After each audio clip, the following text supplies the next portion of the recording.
All right. A great storm swept over Greenland, and there happened to be a fishing vessel just over that North Sea, and the fishing vessel got pushed farther up north, almost into the Arctic Ocean. And it was at that point that they heard a distress signal. Due to the salvage rights, of course, they were supposed to go and investigate that ship, thinking that it's another ship that had lost way in the storm. However, before they reached that ship, they received word that they were to cease that salvage mission. And next thing your characters know, you three were called away from your placements on military bases, on boats, and the three of you are now in a small boat heading up near Greenland to investigate what the fishermen were not allowed to. So the three of you, this is a simple boat. It looks kind of like a Coast Guard boat. Stay under the radar and compete with the ships, but no extra weaponry. Basically, what you're carrying on your back. The way I work with equipment, if it's something that your character would definitely have, you have it. If it's something that they would never have, you don't have it. If it's something that they might have, you can roll luck to see if it happens to be on your person. But the three of you are battling this cold, rainy, and stormy night. The light of your ship is the only thing that's illuminating the ocean whatsoever. And so, who would be driving this boat? Probably whoever has the highest pilot boat. So, if you want to look at your character sheet, I have a 40 for pilot boat. It's the center column down near the bottom. Yep. Yeah, I don't have any in pilot boat. All right. What about you, Chicks? Also 40. All right. Gonna fight you for it. No. Yeah, we'll let Bryant, your Noah person, drive the boat. Okay. You're probably not going to drive it as aggressively as a Navy SEAL would. So why don't you explain, introduce your character as you're driving this small rescue craft? Okay. So my character's name is Gary Albright. He is a middle-aged researcher for NOAA. And he basically, his background is in oceanography and ecology, and he has been stationed out here to do some work with climate-related stuff. He is, especially within this sort of weather, he's pretty focused on keeping the boat just nice and smooth and steady. So, yeah. All right. Check, since you're not driving, why don't you introduce your character and say what you might be doing? Okay, I need a name for this guy. Josh Loudon. All right. Nondescript Navy SEAL, buzz cut. The kind of guy that his own mother would forget his face, and he would blend into a crowd if he wasn't so tall and muscular. He has jumped onto this expedition from another expedition he was currently on in Newfoundland. And at the moment, I guess he would be, I think he'd be checking over all the supplies and everything. Awesome. Check, recheck, and recheck again. And Jacob, will introduce your character and say what you might be doing. Yeah, my guy, his name is Thomas Kane. He was a medic in an airborne brigade, a U.S. airborne brigade stationed in Berlin. He doesn't have any prior contact with Delta Green. He was called up out of the blue because they might need medical expertise and maybe some combat support.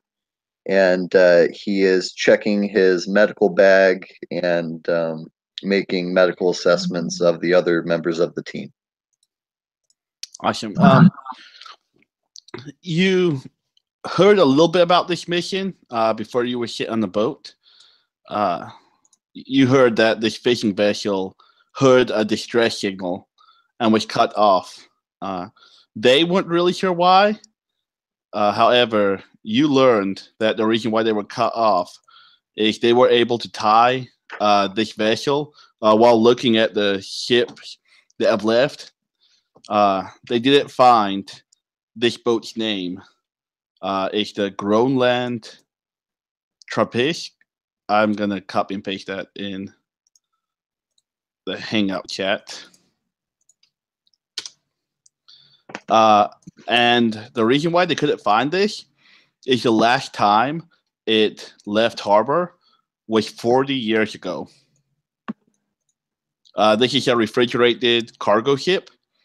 And the fact that a distress signal has been set off of a ghost ship is definitely something that is more dangerous than just a simple salvage mission.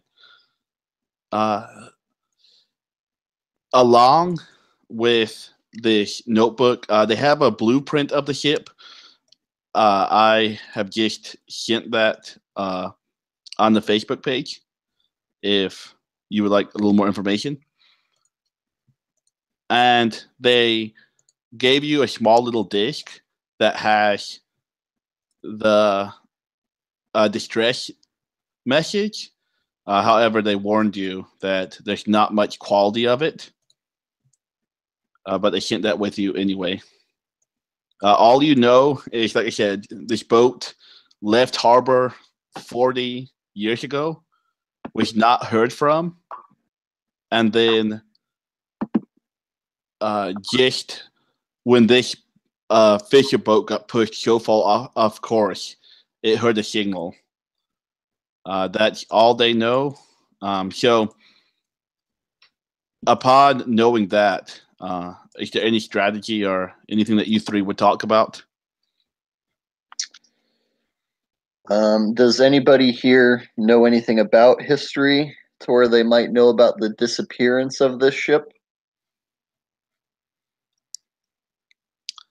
Just the general information, it was being shipped from Greenland over the North Atlantic with a supply of just general groceries, meats, but it never reached port.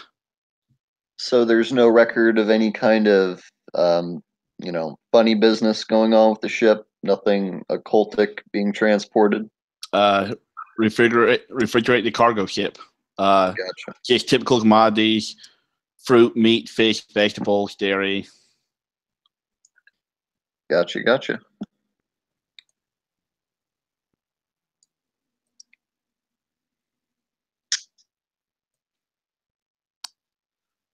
All right.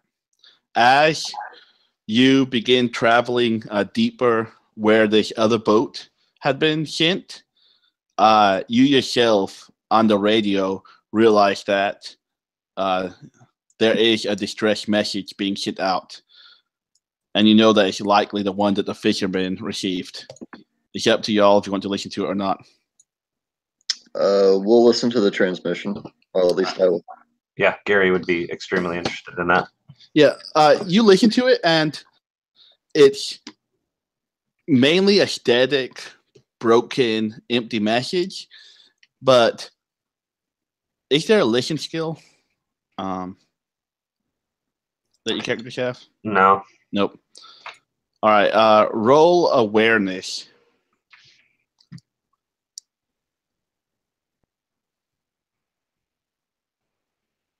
Wait, alertness. Sorry, not awareness. I was like, yeah. I succeed. All right. Yep, 28. Oh shit! I used to have like a little dice roller on here. I mean, if you talk about I don't even remember the name of it. Bones or the other thing. That's been like a year and a half since it's worked. I haven't played in a while. One second.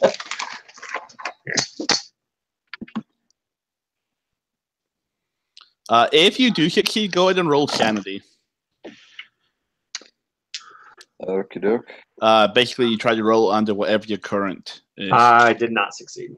All right, so you're too busy driving. You're not really paying too much attention to what's on the radio. Gotcha. I succeed. All right. You motherfuckers. Could you all type your names in the Hangout chat so I can call you by your character name? If you forget my character's name, then there's something wrong. I just remembered your character's name. Well, Josh, I can't type in the chat at the moment anyway. Did you succeed? Yeah. Okay, so neither of you are going to lose any sanity, but through the sound, you're going to hear what appears to be loud thuds, almost akin to artillery fire, and high-pitched noises, which could be screams or yells. However, the message just kind of cuts off and then replays that in about a 90-second cycle. As you get closer and closer, you're able to locate this boat on your radar, and you will realize that this ship appears to have hit an iceberg 40 years ago. So it looks like it's been aging. You can see that the iceberg has enveloped it somewhat. Oh, so the ice is frozen around the ship? Yes, at least partially. Just kind of holding it up. So it doesn't look like it disappeared and then reappeared in the same state. It looks like it's just been floating around for 40 years. Yeah, it seems like something happened 40 years ago, which forced this boat to hit an iceberg, Titanic-esque, and no other boat has traveled this far north in a while, which is why it took 40 years for someone to hear this distress signal. What year is it right now? Is it 2018 in the game, or is it? Yep, modern day. Gotcha. All right.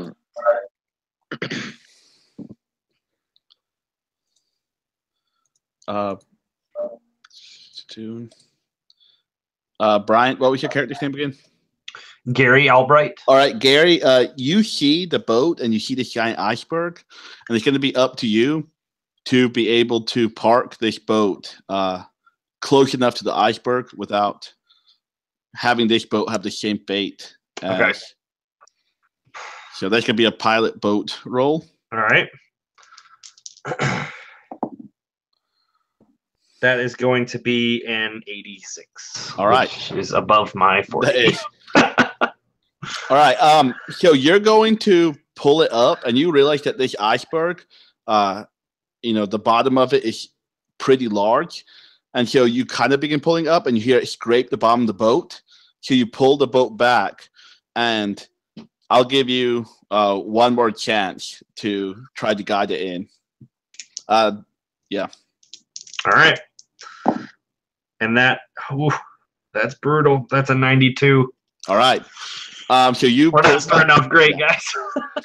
Yeah, this time you're unable to pull it back because you all of a sudden hear this tearing metal sound as your boat bends and it hits the iceberg. You know that some repair might have to take place before this boat is salvageable to travel again. Is it in critical danger of sinking? No, the iceberg's holding it up. Okay. All right, but you're able to park close enough to the Groenland Tropisch that you guys can crawl up, begin exploring if you wish. Does the Navy SEAL want to take point on this? Because he's probably got the best combat, right? So I should hope so. before Gary leaves the boat, he's actually going to pull out a little notebook and start making some notes about what's happened and what time it is, and he's kind of going to keep a record. So, what would the Navy SEAL think about the NOAA guy who decided to drive the boat only to crash it? I think the least said, the better. All right. But yeah, I'm happy to take point. Yeah. As you kind of crawl on this boat, it's almost a strange experience, kind of mind-boggling, because the boat is just a couple degrees sideways, enough that you're walking at an angle and just kind of throw off your perception and even your bounce. Not enough to make you roll or ruin anything, but it's almost like a fun house in the way that the iceberg has fused it. But you'll find yourself on this main deck at the top. The ice has kind of fused over the deck, making it slippery. And so between the angle of the boat and the ice, you had to very carefully hold on. This is a large boat, which is mainly for cargo. And so if it was in its best shape, it would already be unmanned and large and empty. But there's kind of this eerie feeling knowing that no one has likely stood alive on this boat in 2 score. As you climb on, you realize the hull has been partially crushed by the impact with the iceberg. However, the boat itself is sinking and letting in water. It's just being held there, attached with the ice. You see these 3 cranes over these large deck hatches, which were used to load and unload. 2 of the hatches are open, one fully, one partially, allowing access to the cargo holds below. And one is still closed. Do we see any bodies? Not on the upper deck. It's You guys- dark. I imagine all of you have lights. little headlamp. Yeah. Is do there you guys- oh, go ahead. No, you go ahead. It's all good. I was just going to ask, Gary's is looking around to see if there's a clear path to try and get to the main deck. I'm blanking on the word. Where you drive the boat. The bridge. Yeah, the bridge. Yeah, you'll be able to make your way across the boat to that area if you so desire. So what do you guys think? We should probably go try and find some sort of captain's log or something to see what's going on here. Yeah, I would tend to agree. All right. All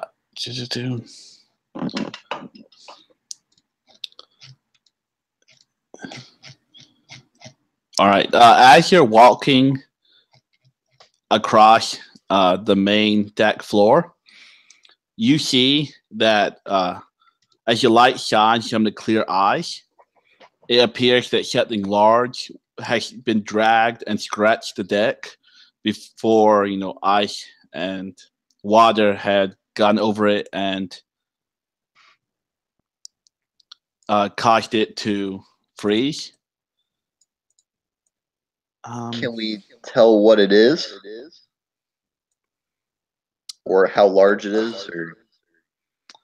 Or It's underneath the ice. You could break some ice and look at it, but there's it's just something large that was dragged, scratching this metal deck. And this is on the main deck, not the bridge, correct? The main deck. You're on your way to the bridge. I'll chip away at the ice. All right. Yeah, as you chip away at the ice, you'll see these large uh, scratches, but along with them, you'll also see some smaller scratches, almost like a fingernails. So would it kind of look like something big was dragging bodies and they were trying to not get caught? The larger scratches would appear much bigger than the body. The smaller hand, like that fingernails, you could discern that it's almost like someone was either trying to hold onto the boat, but it could just be when it hit and the boat turned a bit, someone trying to grab onto the top deck. These scratches of both kind of end where some snow and ice have formed a mound. If you want, you can dig through that. You guys want to dig through that? Yeah, Gary's gonna grab out his phone and kind of start snapping pictures of these different things. Yeah, you of course have no coverage here. It's just a camera. Yeah, I know. I'm just whenever there's cell phones, that's the way that you keep suspense. And you did crash because you were trying to text while driving. Yeah. As you dig through this snow, so you're taking pictures. As you're digging through this snow, you're gonna come across a blue digit that appears to be a finger. Thomas. Okay. Can I tell how it was cut off? I have training in medicine and first aid. Yeah. How high is your medicine? You're a medic, right? Yeah. All right. Yeah. Let me see if I also I'll let trained in biology. Yeah, I'll let you roll sanity at plus 20. So basically, roll sanity and add 20 to it. So right now, you should roll into 70. So Yeah, I succeed. all right. Yeah, so you're used to seeing body parts, so this doesn't quite scare you. However, when you say your name was Arthur? My name? Bryant? Gary. All right. Gary, when you go over to take a picture, you'll have to make a sanity roll also. Okay. What is my sanity? Whatever your present sanity is. Oh, where is it on this sheet? It's at the top over the skills, like over first aid.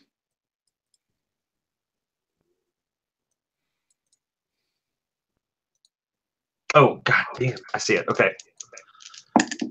That is a fail. 79 out of 60. Yeah, this isn't going to be too bad. I mean, if this was like a fresh hand and not frozen, then it would be a little bit hard. But something about it being blue and lifeless, you're only going to lose one sanity point. Okay. As you're studying it, Thomas, you kind of uncover it and you see that this is just one finger of the hand. So you're able to kind of lift it out, and you see that it's only from the wrist down the fingers, and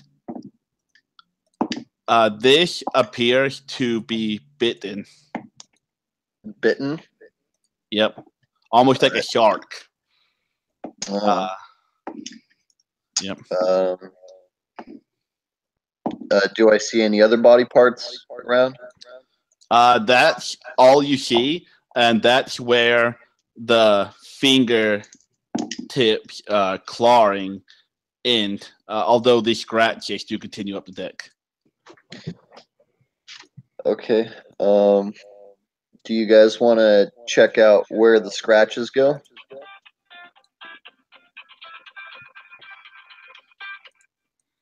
Or you can continue toward the bridge. Either way, it's up to you.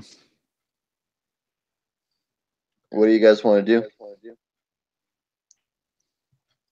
I think following scratches. I mean, we're here right now, and we just found a finger in the ice. So I think Gary would be curious to see what's going on. Yeah, Thomas would be pretty curious too. So are you going for the scratches? Yeah. Yeah, let's do scratches. Yeah, you'll see that the scratches lead down into the cargo bay. And so this open hole that's wide open, something appears to have been picked out of there and scratched across the floor. Does it look like something climbed out or something was dragged out by the big thing? The scratches would look like something was dragged. Out of the hole. I mean, that's where the scratches end. I'm gonna hang my head down in there and look around with the flashlight. All right. The cargo holds. You'll realize that each of these holds are self-contained. So there's 3 separate holds. And as you put your head down, you do smell some spoilage. Since it's so cold in this iceberg, it has stopped some of the rot. However, you know that there's going to be 40-year-old vegetables and meats. Oh, pleasant. Down there. We'll say this is hold 2. So this is the middle one that's wide open. And it's mainly vegetables and fruits that you see down there. Okay. How far down is it? Can we climb down? Is there stairs? They're all accessible from the main deck. So you'll be able to get down there without having to climb or do anything dangerous. Okay. Does Navy SEAL want to take point? Yeah, he'll take point. He'll bring up the assault carbine that he's got and switch on the tactical light as well, so there's a little bit more illumination. All right. As you get near the bottom, you will notice just how cold these holds are. When the ship moved, a lot of the cargo did fall over. And so you had to work kind of carefully to climb over everything. Like I said, the first one was just mainly produce. As you look through, you're going to find several steel cables and winches and ropes. And there is going to be large tarps covering a lot of these pallets. Now, some of it, the tarp is the only thing keeping some of the smell from coming up. But other than that, this one looks pretty clean and safe. Do we see where the scratches went? You would guess that something large was picked up and moved across the deck, much like the crane would have done. But you're not quite aware what is missing, especially with all the cargo being flipped over. So I asked the NOAA researcher, Gary, if he knows of any creature that could create these kinds of scratches. In the oceans, no. Nothing that would be big enough or that would be found out here.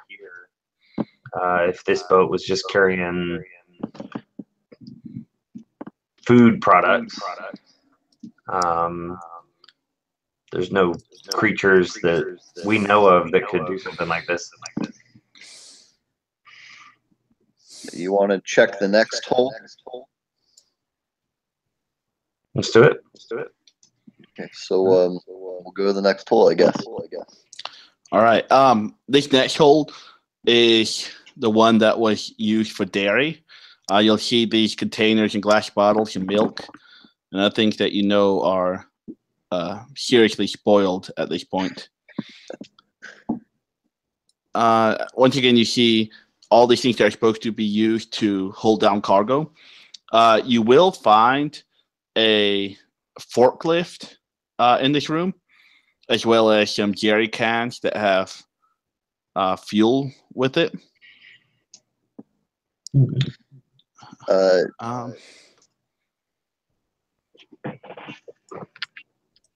Which hold is this one? This is hole 3. Do you guys think that there's any reason why we would need fuel, like to burn something down? Not at the moment, but I'm definitely making a mental note that there's fuel here. Yeah, because I don't think that Thomas wants to lug that around unless there's a reason. Kerry doesn't want to You either. just take note that it's here. Yeah. Okay. Any scratch marks? Not on this one. Okay. You want to check the next one? I'm getting kind of sick of rotten milk smell. Yeah, probably best to get out of this one. All right. You get in hold 1, and you realize that this is basically the meat room, kind of the grisly sight of having all of these, cows that have now been cold rotting, hanging up on large hooks.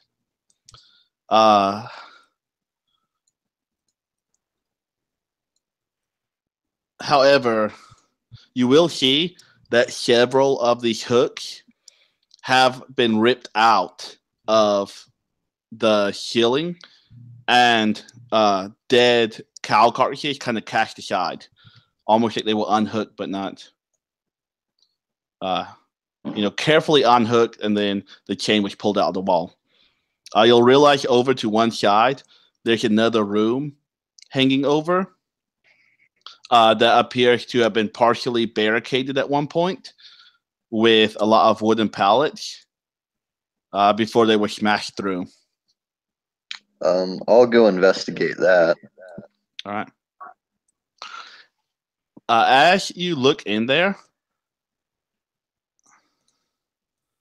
I need you to make a sanity roll. Give me a second. Gary's going to wander over. I failed. All right.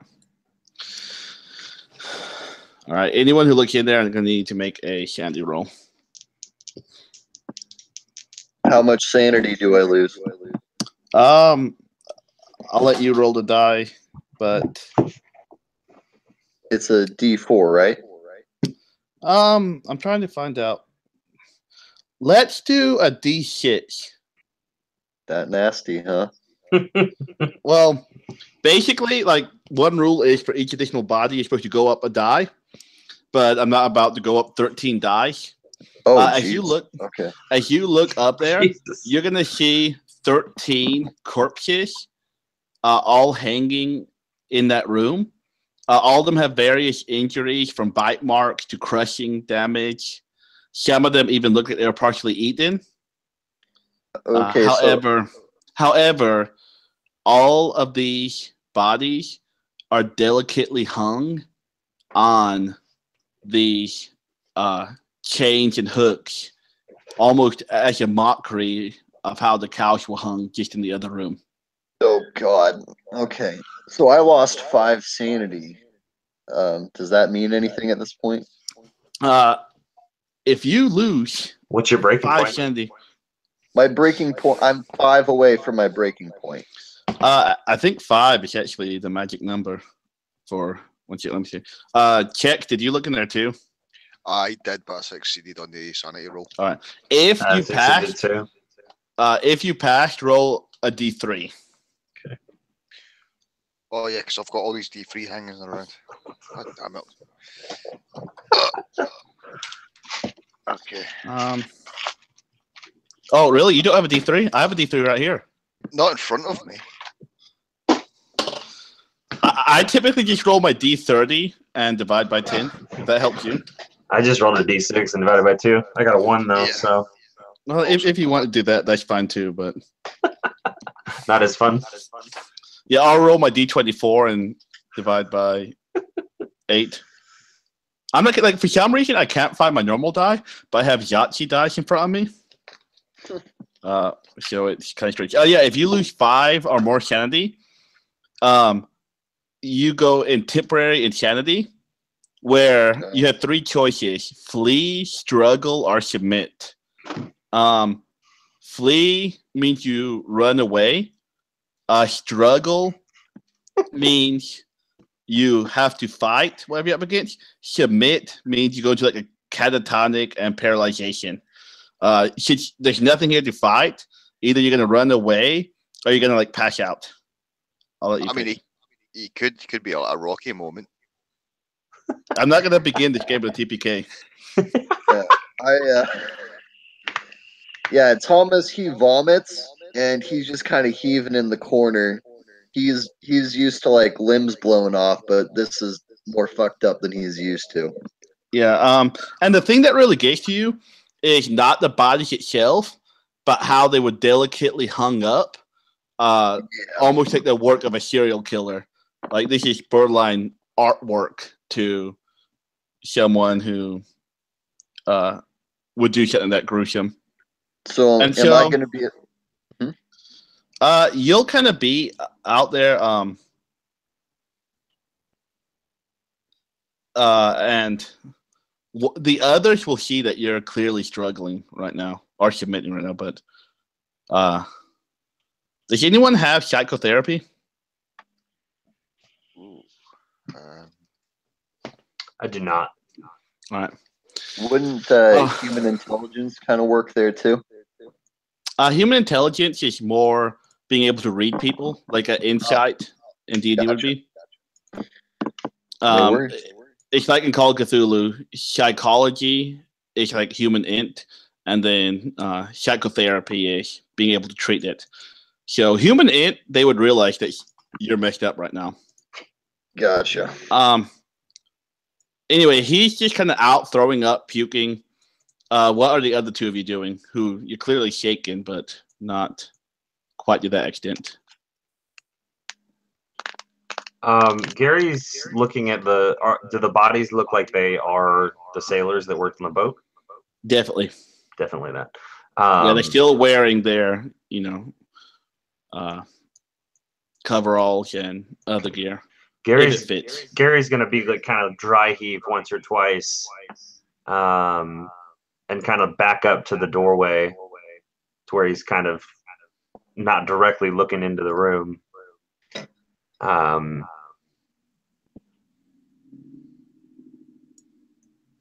Yeah. All right. Kick. I'm going to do the opposite. I'm going to step into the room and get a good look about. If these guys are still wearing their uniforms and things, I'm actually going to dig through any pockets I find. Yeah, this is a pretty unpleasant task. Like you're going, you put your hand in one pocket, only to find it wet, and you realize that you actually reach your hand inside this dead guy's leg, as he's been. But eventually, you're able to find. You find one guy does have a set of keys that appear to be the keys to the boat. Captain looking fellow. Mm-hmm. Not really captain looking fellow, but in their condition, it's kind of hard to tell who is what. I don't suppose the keys are clearly labeled. No, I don't think so. Yeah, when you have a big key ring, you just know where all of them go. But you at least have a set of keys. Mm-hmm. From the doorway, Gary is going to kind of gain his composure and say that we should absolutely try and get to the bridge so we can find some sort of log to try and figure out what's going on here. Thomas kind of gives the thumbs up and throws up again. From the corner? Yeah. It's like, all good. Apart from the bridge, you also note there's an engine room down here. This hold, you do smell a slight smell of gas. Until you guess that this does connect to the engine room, if that interests you. Do scratches lead toward there? I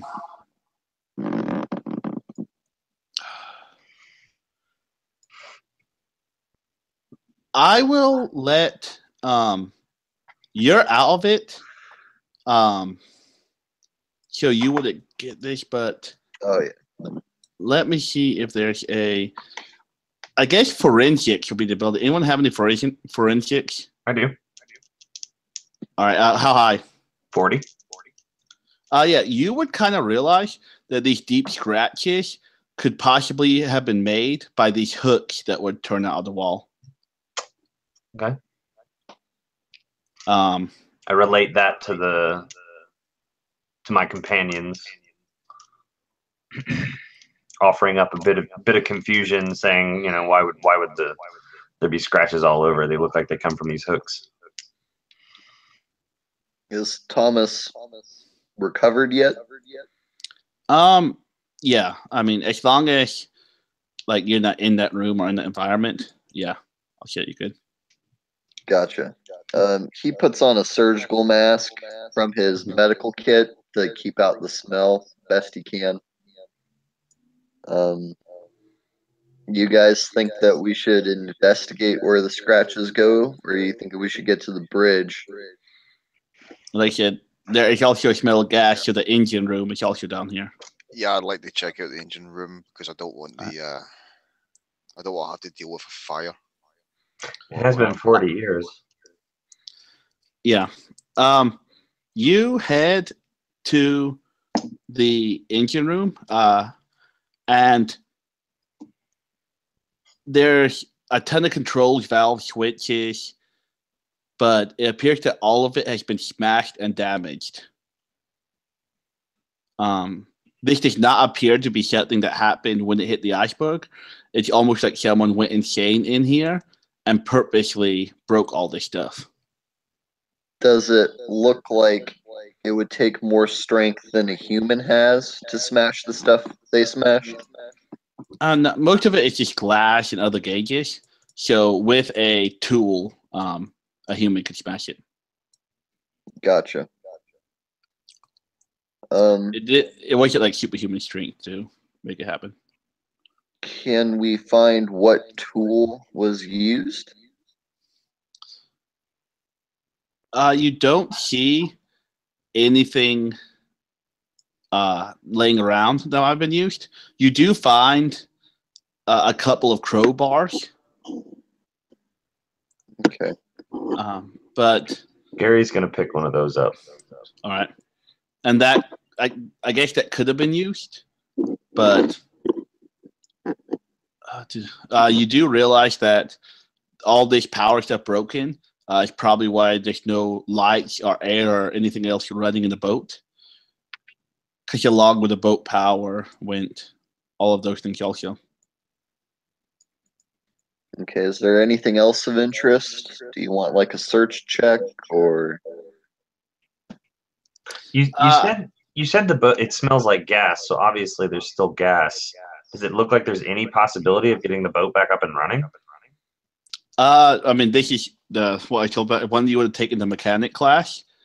A lot of lucky work, perhaps. Gotcha. But let me. All of you are Navy people, so you might know a little bit, or Air Force, Navy, Sea people. So you can make a roll of your intelligence at -40. So basically subtract 40 from your ×5 amount of your intelligence. You had to roll under that. Who has the highest intelligence? I mean, all you guys can roll. So I got one above. I got 4, so I succeed. you succeed. I'm struggling with these. No, I didn't even get anywhere close. I have 80 intelligence. I didn't even get close. You would be able to tell, separate the electrical system from the boat system, knowing that you might be able to get the lights on separately from the boat, but besides detaching it from the iceberg and letting it float someplace, it's not in great driving material. The drive shaft has been broken beyond repair. It'd be impossible to get the engines going, so towing it could be an option, or just turning it into like a floating barge. You do find mechanics tools. You do see that there is some fuel in the tank, and you also realize that there is a intercom system, but the power to this has also been broken. Okay, so I'll turn on the lights. Should we grab the mechanics tools? Because isn't our boat pretty screwed up too? Yeah, that would definitely be a good idea. All right. Okay. So Thomas will grab the toolkit, put it in his bag. Nice. And then you should be able to make your way back up out of this hold. Okay, you guys back on the wanna- main deck. You guys want to stop by the boat so we can drop off the tools? We can, or we could just leave them up on the main deck. Sounds like a good plan. Yeah. All right. So you guys gonna go into kind of the superstructure of the boat? You'll have to do it floor by floor. You can skip rooms if you want to, but the first level is the kitchen. Both doors have been ripped from their fittings. One door is twisted and buckled in deck, and the other one's just completely gone. Can we see what did it? You'll see that there's not scratches or claws, but indentions, like basically a battering ram, hit the door from the outside. The locking mechanism is bent and twisted, and so just a hit completely destroyed the whole door. And are the doors blasted inward, like someone was trying to break into the room, or outward, like something was trying to break out? They appear to be broken in, so something hit it from the outside. However, the one door that's still there is laying on the deck, so almost like it was kicked outside or carried outside after it was knocked in. Okay.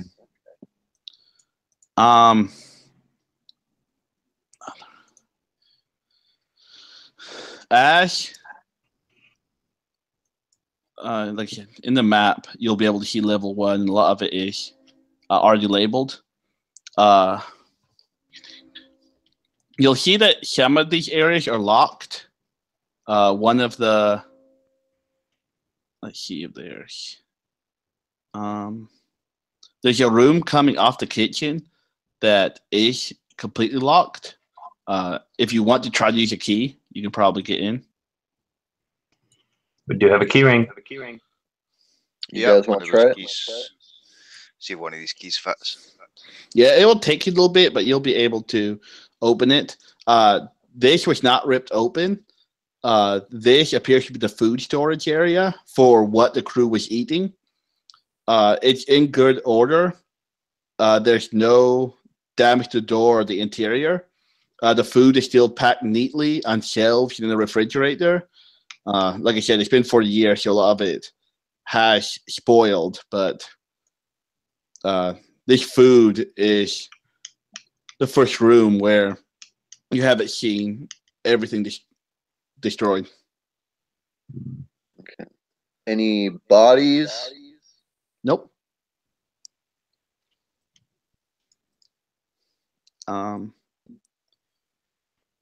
The next room is, you'll see that they do have a carbon dioxide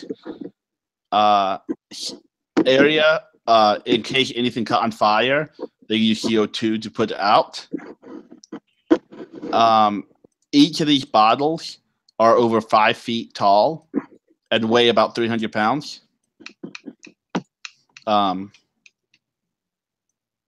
But basically, there's this little closet full of CO2 in case the ship caught on fire. Is there a way to check and see if they're empty or full? A couple, yeah. The weight. Okay. Gary wants to see if they've been used. A couple of them do appear to be a little bit empty, but there's several full ones. We should probably make a mental note of this. Gary, don't worry, Gary's writing everything down. He's got his little notebook. He's a researcher. He's got to have his research notebook. Awesome. All right. So what's room 8? The next room appears to just be a cargo office. Shelves, filing cabinets line the walls and contain a great assortment of cargo manifests, legal documents, and custom forms. There's a very cluttered desk and chair, which are the only furniture in this room. Can we find any kind of captain's log or? You're able to find the cargo list for this, and it will line up with basically what you found downstairs. Meat, pork, beef, fruit, vegetables, dairy. Normal stuff. However, the next room appears to be the captain's office. You guys want to check that? Is it locked? I mean, you have keys, so I'm not going to mess with stuff being locked. Gotcha. This is a very neat, well-ordered room, as opposed to the cargo office was. It has a desk and a swivel chair, a bookcase with a series of books on maritime law. His logbook is on his desk, along with a half-empty mug of frozen coffee. I'll go over and check the log. I'll go to the most recent date in the book. You'll open it and find out that it's written in Norwegian. Wonderful. If your character has another language on your sheet, I'll let you roll luck. And if you roll under 50, then I'll say that the language you know is Norwegian. The NOAA researcher has an intelligence of 80. Wouldn't it make sense for him to know something? Plus, he was stationed in Greenland. I mean, I have a master's degree and I can't speak Norwegian. I was about to say, mine's all in biology and chemistry and oceanography. Unfortunately, not languages. Roll luck, and I'll see if you can recognize any of it. Me? Anyone who has an excuse to might, if you were in Greenland or. Okay. I also want to look for employee manifest or something like that to see how many people were actually on the it's gonna be in Norwegian on the boat. But I mean, we could see like the names and see how many people there were, because there were 13 dead bodies down in the cargo hold. So, ooh, wait, what's my luck?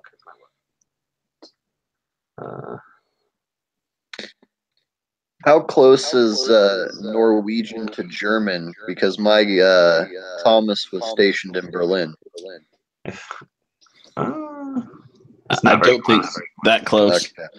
If it was Dutch, it'd be one thing, but yeah, Norwegian's a weird language. Yeah, you'll be able to read some cities and know that this was going from Norway to Greenland back February 13th,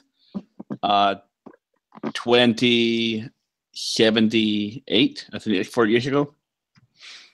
1978. Sorry, I forgot to do the opposite. Yeah, 1978. Like I said, I have a master's degree. The ship. He'll talk. No, you don't really understand the rest. Well, where is luck on this sheet? What? Am I just missing it? Where is luck on this sheet? Luck is 50 for everybody. Oh, I passed. I got a 35. All right. So I don't know if that matters, but that's what you realize. Okay. You see the date and you see where it's to and from. But And I mean, you can't be lucky enough to magically know Norwegian. Gotcha. No, that totally makes sense. Is there a possibility of finding a log to show how many people were actually on the ship?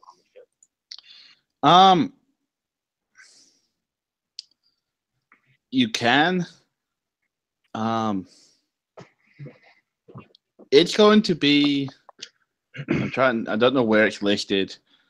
My guess would be in the 20s to 30s. Okay. But I know nothing about 1970s refrigeration ships. Sure. So I'll pocket the captain's log just in case, if by some act of God we run across a English to Norwegian dictionary. Yeah. We can check and the shelf. then you have time to translate. Yeah, true. Yeah. I don't know. Maybe I keep it as evidence for my superior officers once we get off the hunk.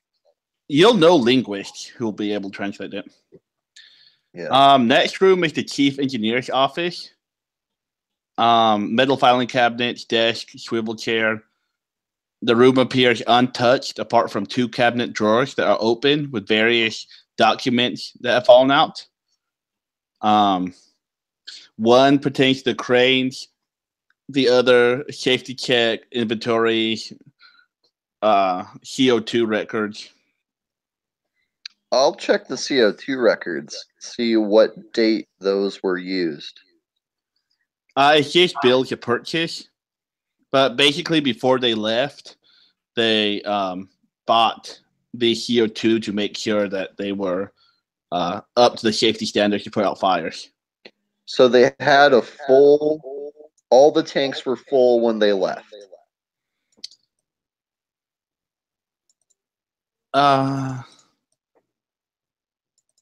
I'll say no. There appears to be more tanks inside the cupboard you found. Like there are 6 tanks in there, and these are only bought 4. So at least 4 of them are full still. Okay. Basically, I'm just wondering if they used any of the fire suppressant from Norway to where they ended up on the iceberg. Yeah.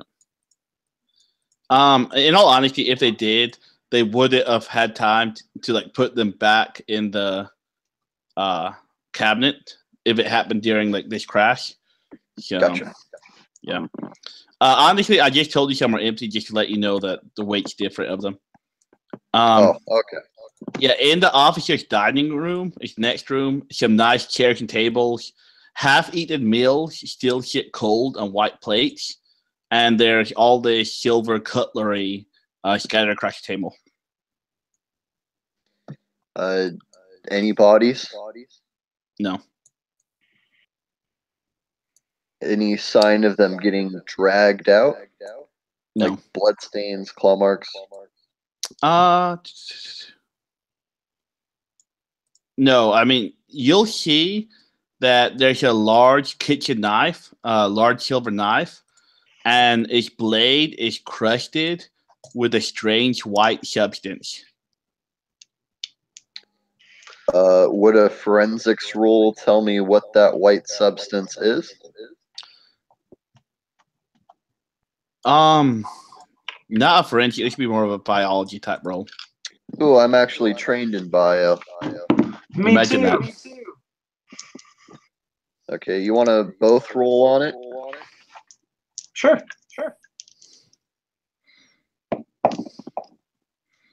30 out of 50. 14 out of 40. Nice. Yeah, this strange white substance, it looks almost like milk to you, but you're not quite sure what it is. But definitely, it looks like something was stabbed or cut with this large knife. Does it smell like milk? At risk of being disgusting. No. Are there any other signs on the floor or anywhere of something maybe having been stabbed or something like that? Is there No. any signs of this liquid or whatever, jelly, whatever it is? No, the strange white. You just don't have to something stab enough times. It seems to emit a white substance. But so this office dining room appears to connect to the kitchen, and so the kitchen is indoor, and this knife is kind of found close to the kitchen. And so you continue to the kitchen, see if there's anything in there. Absolutely. All right. The kitchen, and on the other side of the kitchen is the crew dining room.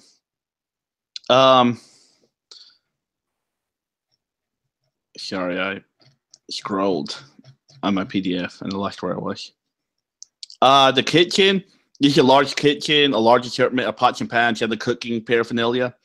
There's cold food still sitting on large pots, mainly spoiled by now, on the unlit stove. You can tell that there's this spilled stew that is frozen in a pool on the floor. All kitchen, like knives, forks, all that can be found here.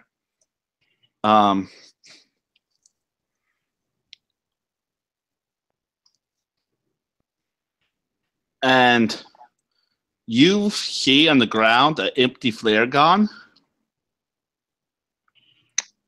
which is the one item that seem to fit here. They do have like bottles and rags and alcohol here too. Oh, I'll make some Molotovs. Yeah, it does look like that at least one Molotov was already made. So someone had the same idea as you. Well, Thomas is a smoker, so he carries a pack of cigarettes and a Zippo lighter. Nice. Yeah. If you continue to the crew dining room, this is a mirror of the officers' dining room, but a number of tables have been set on their sides as to form a barricade. So in you'll which see direction? that. Well, you'll see. Sorry, I should have let you finish. You go ahead and finish. Yeah, no problem. Let me open or go back to the picture of the that shows to explain it better. Toward the door, like the kitchen has its own entrance to walk into the dining room from. However, these form a barricade into the main hallway area. So, like, if you open up the picture, like you guys are looking in about, you see the door between 2 and 3 on level 1 of the area. Well, these barricades are formed between the greater area where the doors were torn off, and so to protect from what was outside the main door, not to protect from what was coming to the kitchen. Does that make sense? Mm-hmm. Yep. But yeah, if you let me finish, it appears to be no good because these tables are bent and twisted and covered in blood, and frozen tracks of blood stretch across the floor with other blood splattered on the wall. If you think this would take a shandy check, then you can make one. Do there appear to be any bodies? No. But there are like blood tracks. I'll follow the tracks. All right. Has anything been left in the room? Like, obviously, there's kind of some destruction of the tables. Still, like half-eaten food and silverware. Something ruined this guy's meal. You see that where some bodies were probably picked up. Well, bodies are missing from where they appear to originally been laying due to a forensic. but you see some bloody footprints that head out of this room, like running away. And they go toward a stairway that leads up to the second level of the structure. I'll Do they look like boot prints or? Yeah, bare definitely. feet? Okay. Yeah, definitely from someone who's trying to take cover. Okay. Yeah, Gary's gonna follow the medic while meticulously making notes about what he's seeing. So no one had to make a sanity check for that. Oh, I'm sorry, I made it. I succeeded. Yeah, you don't lose anything by this time. You're used to it. Yeah. If you fail, then you only lose one sanity. What about our Navy SEAL? What are you doing during this whole time? Well, I mean, this is leave this up to the people with masters. All right. But as soon as it comes time to move, probably again it'll be take point. All right. Yeah, this dark stairway leads up to the second level, and you can see it keeps going up to the third, fourth, and fifth level. So you could keep going up if you wanted. You would know from the blueprint you have, the second level is the crew quarters. All the doors are ajar, and some are swinging idly.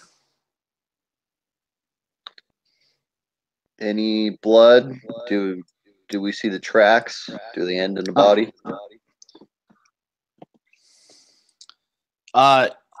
You see that the footprints appear to run through into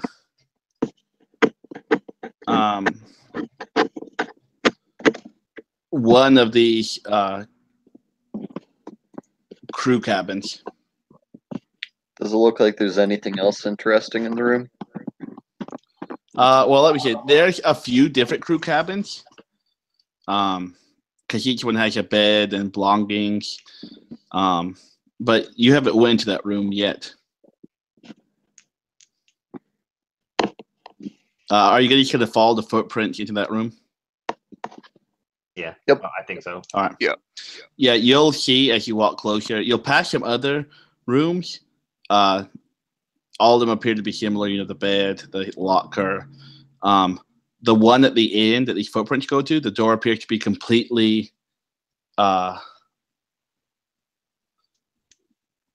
knocked in. You'll see a crew cabin painted with frozen blood splatter, a discarded bloody hand axe, and no sign of a body or the footprints. Don't ever leave this room again. Gary, do you want to grab the hand axe? I have a gun, but you don't appear to have a weapon. I actually do. I actually do have a weapon. Yeah, I have a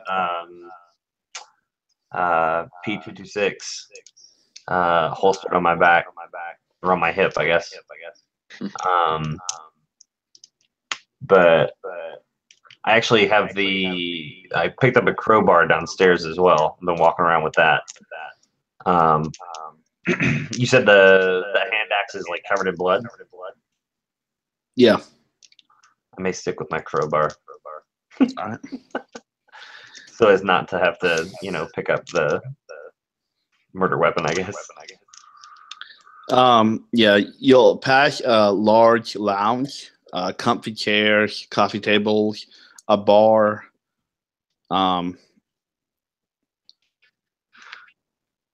It looks like someone tried to open up where the liquor's locked with a crowbar, which lies in the floor. However, they never got open.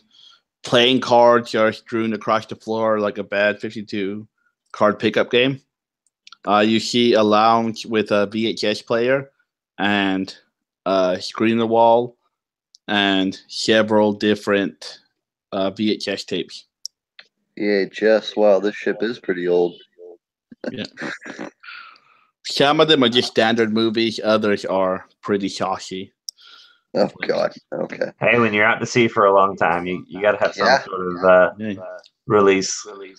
Yeah, Exactly. you know, there's plenty of seamen in the sea. So Gary's. after Go ahead. No, you go ahead. I was just gonna say Gary's gonna go over and try and pop that liquor cabinet. I was just gonna say the same thing. After all this blood and guts, I need a drink. Yep, I was gonna say the exact same thing. You can roll a strength. Okay. Yep. You should roll under your strength using the crowbar if you. All right. So under 50 with a 33. Nice. Yes, you're able to break it off. You realize it's not that hard. So for whatever reason, the guy who was doing it must not be as strong as an NOAA or was otherwise handicapped. You pop it open and you're gonna find standard liquor. I mean, yeah. I'll take a drink. I'm pretty exhausted. If there's whiskey in there, I'll take some. Yep. I'll do that too. Nice big swig after seeing all those bodies hanging on hooks. Yeah, that messed Thomas up. Yeah. Technically, if you did commit, you're supposed to have to make a roll to remember what you saw. But I'll skip that this time. The only other room on this floor is a medical room. A standard examination room, sink, first aid material, dressings, antiseptics, that type of stuff. Medical tools for serious injuries, resuscitation equipment, intravenous kits, disinfectants, defibrillator. I'll stock up on painkillers, antibiotics, field dressing stuff, just in case, maybe like a bullet wound kit if they got it. Yeah. Probably not a bullet wound kit because they probably weren't expecting to be, but stuff that could protect during bullet. You will see a wall cabinet's been broken open, and some bottles of drugs have been broken. You'll see several broken vials of morphine lying on the floor, and then one empty vial of morphine with a used syringe by it. So someone self-medicated here. Yeah, I mean, if they saw all their buddies getting hung up on hooks. Okay, so do we see any blood, any bodies, any sign of a struggle? You not. You see splattered blood. If you look around these cards laying on the ground, you'll see that some blood has splattered.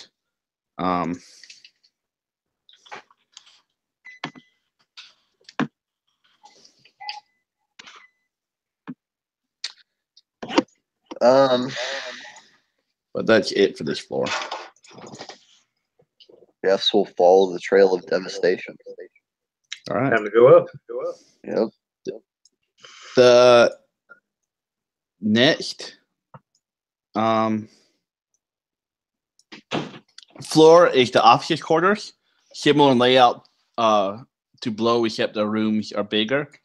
There's another laundry room, another lounge with better equipment, a number of whiskey bottles on the floor.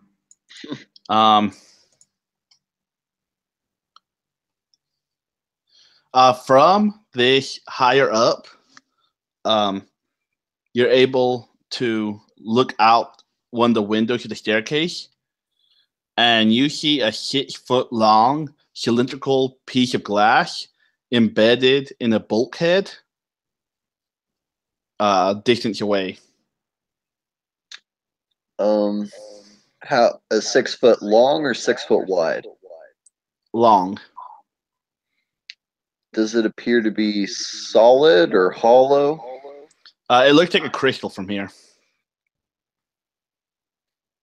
Can we inspect it from here, or are we going to have to crawl out on the side of the ship? You'd had to crawl out. Is there any rope around? Yeah, it'll make sense if you guys have rope. Okay, So is it ice or a crystal? It appears to be a piece of glass, kind of like a crystal. I'll tie the rope around my waist, and if Gary and the Navy SEAL will hold the other end, I'll rappel down and check out what it is. All right. As you get closer and examine it, you're gonna find that this glass is more of like a crystal, and it's shaped like a harpoon. Like an actual harpoon with a head and a hook on it. Yeah, it has a barbed head. If you touch it, it's icy cold.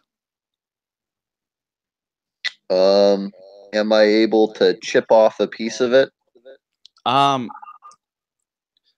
You try. You realize that this material bears resemblance to armored glass, and it's very strong. So you might be able to get a couple cracks, but this thing appears to be stronger than whatever tool you're using to chip. Okay. I'll call up and have them pull me back in. Okay. All right. Do you guys want to check out the room where the harpoon pierced? Actually, yeah, that's a really good idea. Did it look like you could like get it out of the wall? How thick is this thing?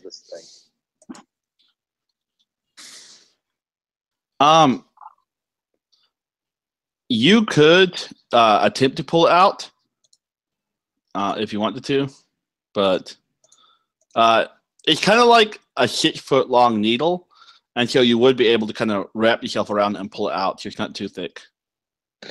I guess if we go to the room below, we could kind of pull it through the wall. If we could find where it's pierced the wall. Yeah, let's try that.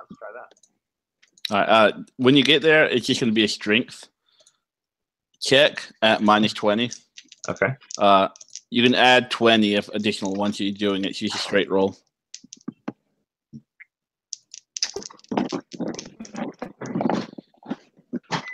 Ooh. I got a crit fail. Ooh. I got 98. I got 88. All right. 1 second. Let me. All right. That's rough. You're going to cut your hand on one of these barbs if you tried to pull it out. But let me just roll my 1d24 to see how much damage you take. You'll only take 2 damage as you cut your hand. It appears to be stuck in there pretty deep. Okay. I'll use my first aid skill and my first aid kit to patch him up. Cool. Thanks, Doc. Yeah, just roll first aid. 24 out of 60. Yeah, then roll 1d4, and he'll heal that much. 3. All right, so you're back to full health. Beautiful. He gives you some alcohol to drink, pour some on it, sterilizes it. All right, but yeah, you can't really get this out of the wall. It appears to be stuck pretty hard. All right. Does it look? Go ahead. Does it look like it was shot at a specific target, or just at the ship in general? Does it look supernatural? I guess. You've never seen anything like this. Gary's definitely like making like a little drawing of it and specifying like its dimensions and what it looks like it's made out of in his little notebook. Yeah, roll sanity. Good point. Sanity? Yeah. Okay. With a 7. You want me to roll sanity as well? Extreme success. Yes. 20 out of 50. So yeah, you won't lose anything. Yep, you won't lose anything. All right. So you won't be able to get this out of the wall and examine it farther. Basically, kind of like a harpoon, the barbs of it make it hard to pull it back out. Okay. All right. jiggle it to get a sense of its weight? It's probably about 20 pounds. Is it more or less heavy than a general harpoon made out of steel would be?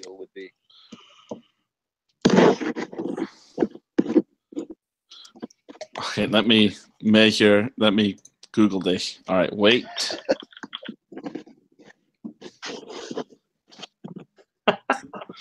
I'm gonna pee real quick while he's googling that.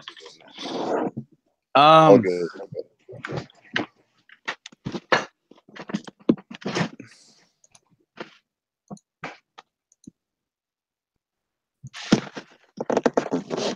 Well, you can definitely tell it's different. I have no clue how much a harpoon will weigh. But yeah, I'll say that it's heavier. Awesome.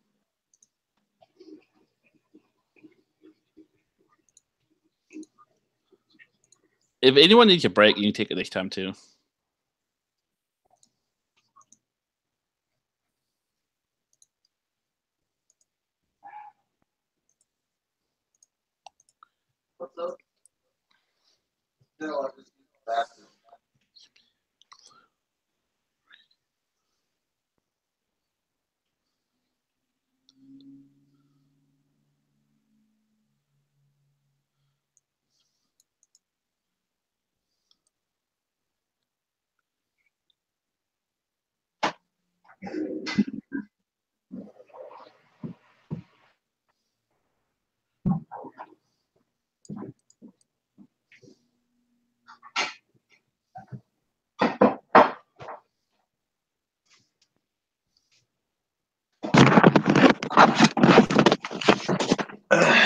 So I'm back.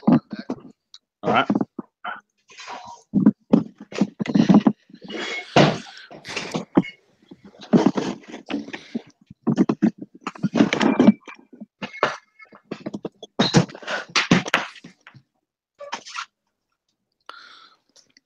All right, here. All right. Is there anything else in the room that I'm in? The bulkhead. Let me check.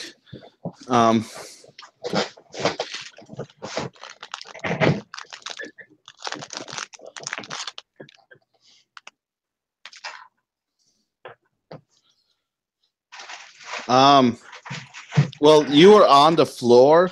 You were kind of still on the stairway. You can make your way into the officers' quarters if you want. You kind of step the stairway because that's where you saw this bulkhead. Okay, I'll do that.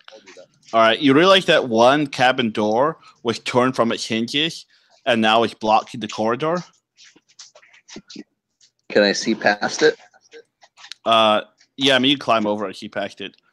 Yeah, it appears to be turned from the laundry room. Is that the room where one of the doors was missing?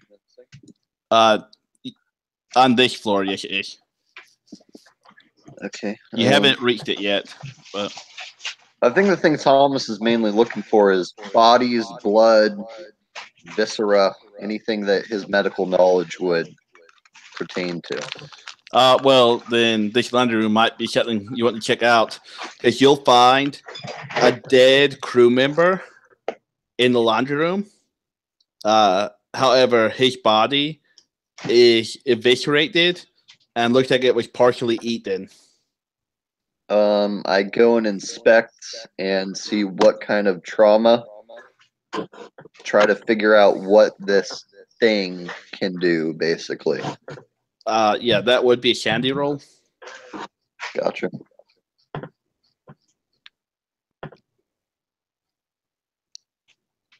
I succeed.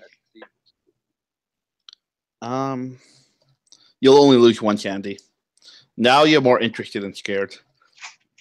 You'll see that looks like he took several big bludgeoning blows, which almost tenderized his body into a nice pulp that could have been eaten.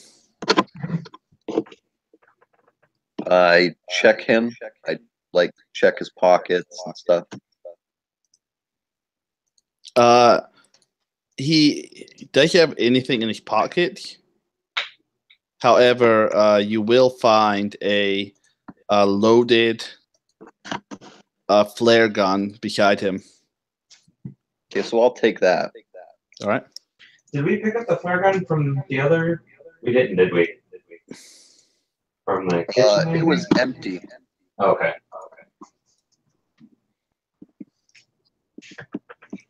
All right. Blah blah blah blah blah. But that's kind of the biggest thing of interest in this area. Okay, I guess we'll continue on. All right. This fourth level is where the senior officers would have been. Okay, so captain, first mate, quartermaster. Yep. As you get up here, you see that only one lifeboat is left here. The other lifeboat is missing. So there was two originally? Yep. One looks like it's been lowered already. The other one is still here and covered up. Okay. I'll check the covered one. All right. Can I look over the edge to see if the other one's down? Well, I guess it wouldn't. I mean, you can if you want. I'm not going to stop you from looking over the edge. Yeah, I'll look over the edge. Why not? All right. A tentacle lashes out and drags you into the water. You'll see over the edge, the iceberg is below. So it would have been dropped on the iceberg and not into the water. So these guys were boned either way. Very interesting. Yeah. As you get close to this other lifeboat, you'll notice that the tarp is untied and loose at one end, as well as bloodstained. So I'm interested, so I'm going to check that. Yeah, you peek and you'll see a mangled, bloody corpse of an officer. Oh, goody. He tried to hide, and you'll see just his blue body, mainly from being frozen, but also from the bruises. You've seen enough dead bodies. I won't make you roll for this guy. This guy's in the relative same shape as the other one, mangled and beaten. Okay. Any supplies in the ship and the lifeboat I would be interested in? Nope. This guy doesn't look like he tried to escape. It looked like he was trying to hide. Okay. Does he look like the captain?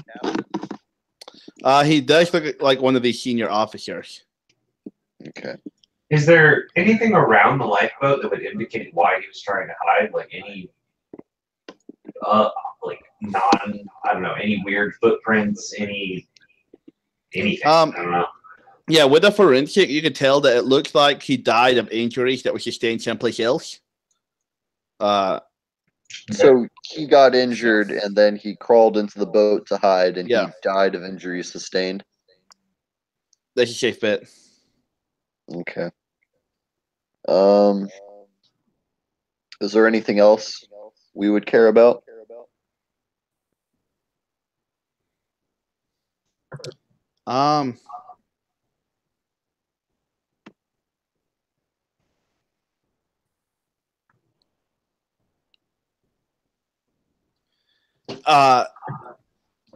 One second. On this floor,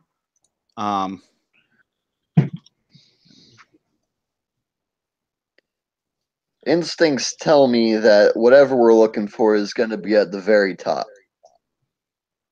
1 second. Sorry, I just got a work email that I had to check out. Oh, good.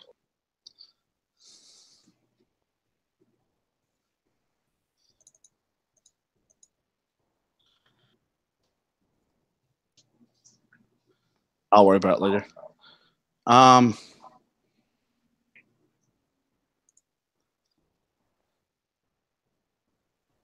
right, good. I had to make sure that it was the other person's fault and not mine.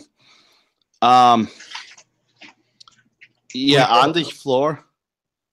Let's see. Yeah, this is where the cabins of the head people would be. Okay. This is above the place with the lifeboats.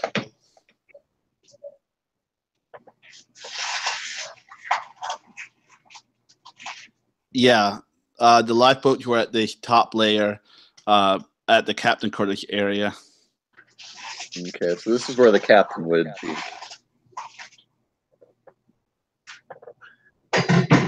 Man, I wish I spoke Norwegian.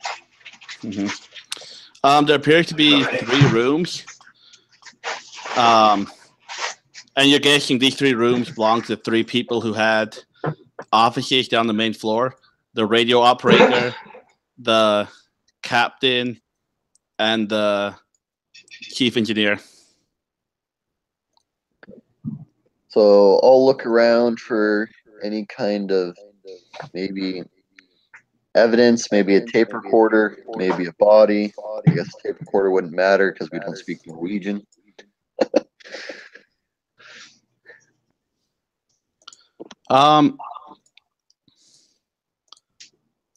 Let me. I mean, all of these. The one room appears to be locked. The second one is ajar. So 2 of these rooms are locked, and the third one, and the middle one appears to be open. Don't we have all the keys? Yeah. So lock is nothing. I just wondered if you wanted to go to the open one first. Yeah, we'll go to the open one first. All right, the open one.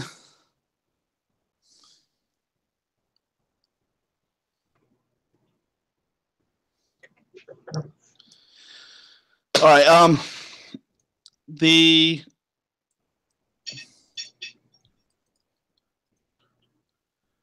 one that's open appears to be the captain's room.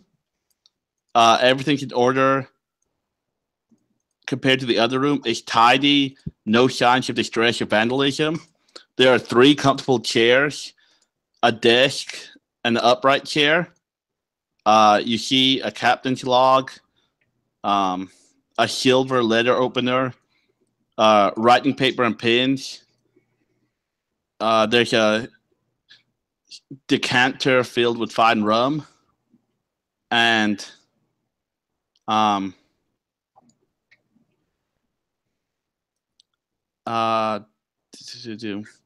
you also see on the desk is a book, just a standard literary book.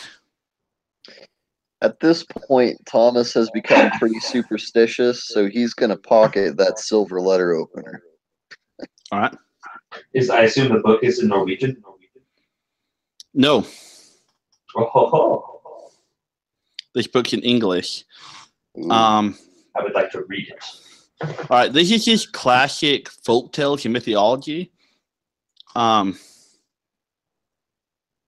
But the book is open to a section over Eric the Red's saga. The left-hand page is written in Old Norse, but the right page is written in English. What does it say? Yeah, definitely going to skim through that. Let me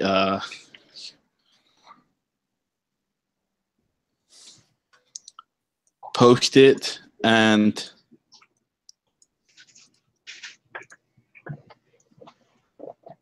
I will post it in the Facebook event so you guys can read it.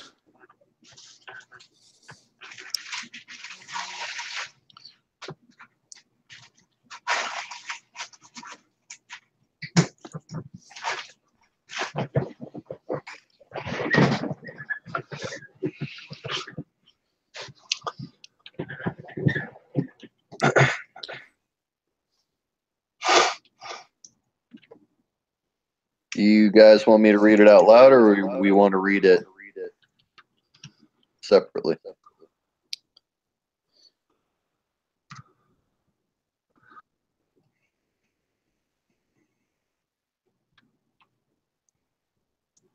I don't think I actually have the Facebook event.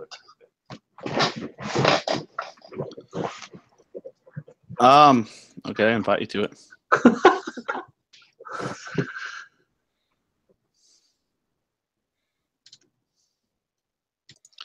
ERY. All right. Do I have it? To it? Am I just an idiot? You know, you never joined it. Oh, my bad. Going.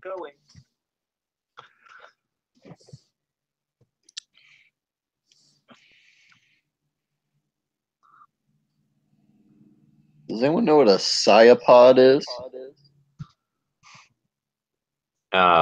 Would my ecology background be enough for that? I'll let you roll. Okay.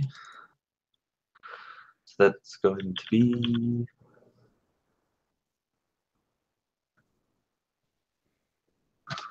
50 with a. Wait, what happens if I get a 0-0?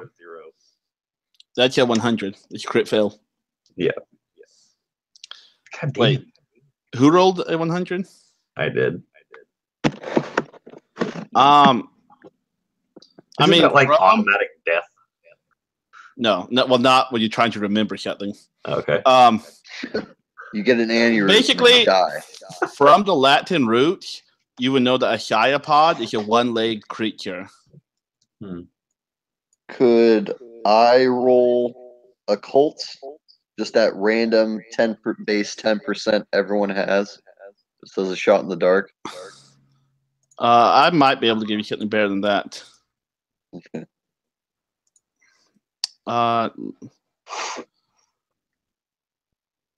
Roll just intelligence. Intelligence? Yep. One moment.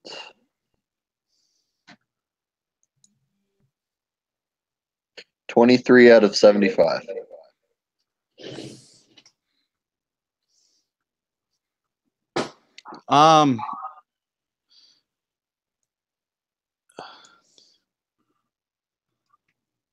Basically, yeah, you would know that cyapod is a one-footed creature. In the story, it shoots an arrow and kills Eric's son, and then disappears. So is it a normal one-legged man? Or is it like his body just tapers down into 1 foot? It appears to be some type of sea creature. With 1 foot? A mermaid? The difference between fins and feet. Yeah, but it's one. Make an awareness check, Thomas. Okay. 33 out of 60. Yeah. As you kind of look up outside the window, you see a large squid-like creature. I need to make a sanity check. Yep.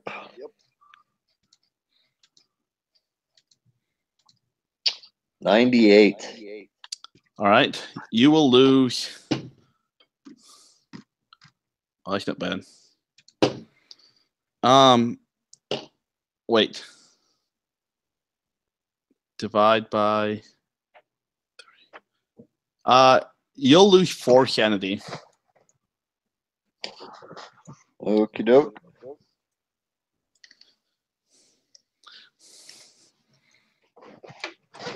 Do you let these guys know what you see?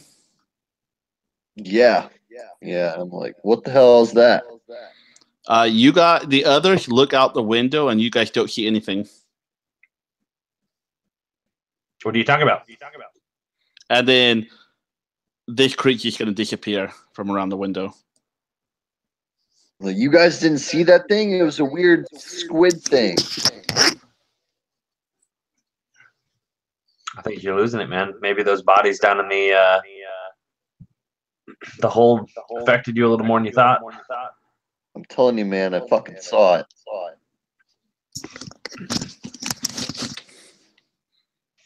Okay, so I stick my head out the window against my better judgment, trying to look for any sign of this thing to prove I'm not insane. You don't see it. Okay, so I kind of lean against the wall with my head in my hands. I'm not happy.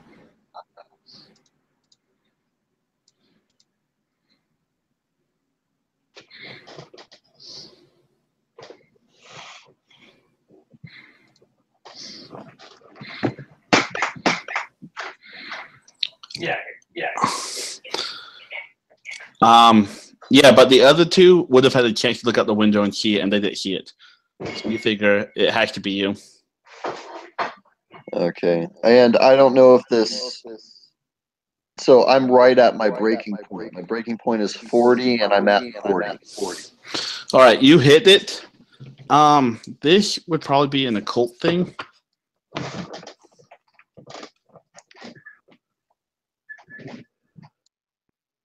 Let me go to my page. Basically, when you hit your breaking point, you pick up a disorder. Oh, those are fun. Oh, goody. Amnesia, depersonalization disorder, depression, dissociative identity disorder, a fugue, megalomania, paranoia, or sleep disorder. What's a fugue? A fugue is your agent may shut down into catatonia or wander off in unconnected days, kind of like what you had earlier. Like a fugue state. Yeah, fugue. Okay. Yeah. So do I pick one? Yeah. He's gonna be paranoid. Nice. Paranoia.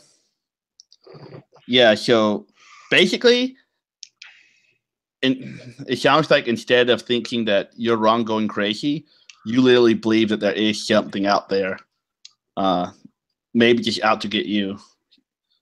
Gotcha. And I would role play that, assuming, right? Yeah, you can't trust the others anymore since they can't see it. Oh, goody. This is going to be fun. That's one factor. Yeah. Okay. Yeah, I'm telling you, All Tom, right. I didn't see anything. I don't know what you're talking about there.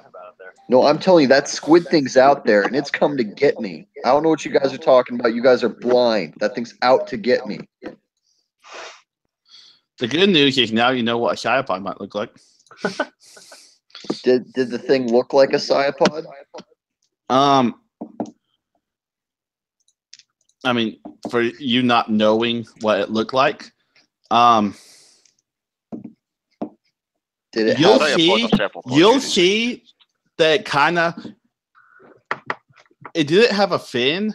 It more had like a single stump. So it fit the one-leg creature thing. We got to get out of this room, guys. We got to get out of here. It's coming. It's coming to get us. There's a couple extra rooms. You guys can run away, or you can check the other two rooms. It's up to you. Anywhere with a lock is fine by me. I say we go ahead and check them. All right. The next room you'll go is the chief engineer's room.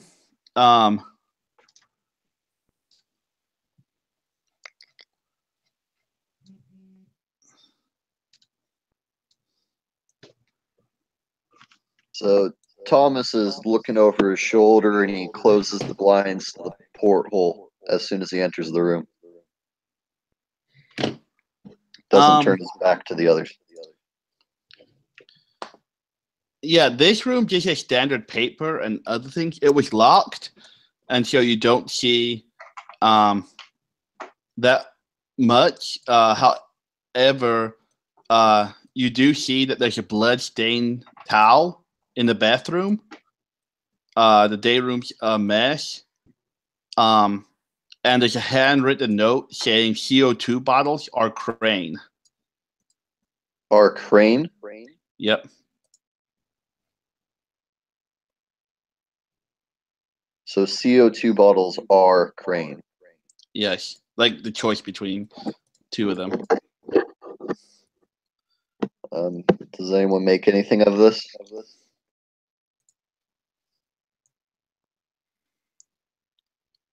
You'll find a picture, and you'll see that this guy is the guy who's in the lifeboat. Oh, okay. Hey, sorry, Josh. I totally just lost sound there for a sec. Yep. Can you go over what just happened? Sorry. Yeah. This room's messier.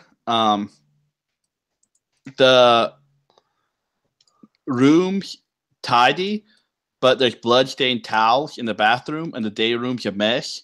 So basically, you can tell by the bedroom that he's a very neat person, but the day room's messy because he's been pulling out all these papers and diagrams and things. There's a handwritten note that says CO2 bottles or crane.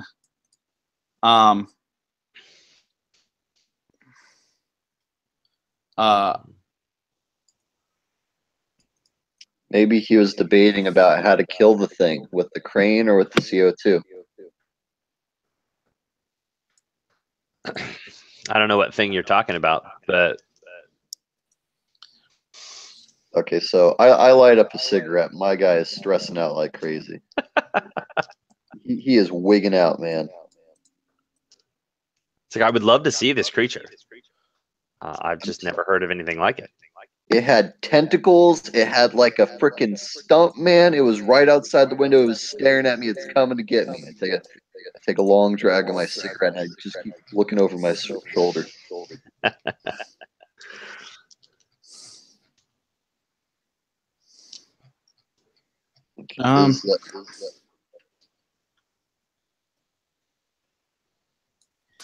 Let me.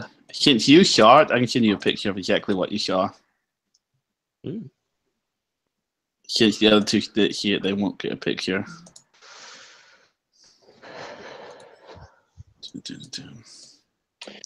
What's it going to be sent over on Facebook? Facebook message. Yeah, Facebook message.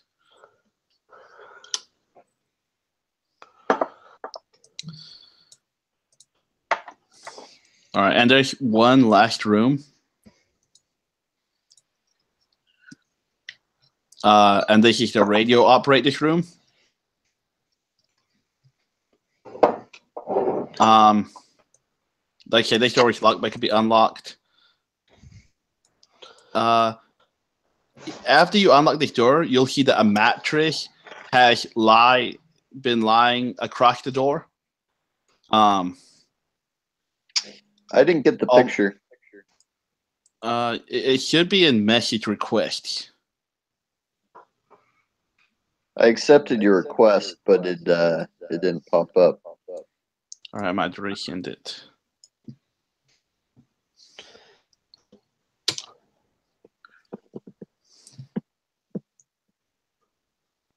You get it that time?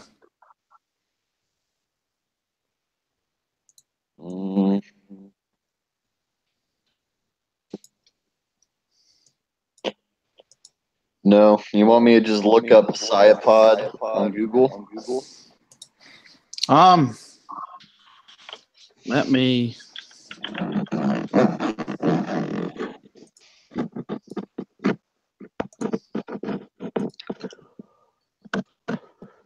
No, you won't get a good one on Google. I'll post this in the event. Just other two guys don't look. That's fine. Gotcha. Boop, boop. Is the Navy SEAL still with us? Yep. Check, he's a very quiet player. I'm also battling a headache right now, so that's why I'm quiet. No stress. All right, he's posting there. Oh man, that little Facebook notification is real tempting. Oh God, that is the stuff of nightmares. Okay. Yeah, so that's the thing I saw.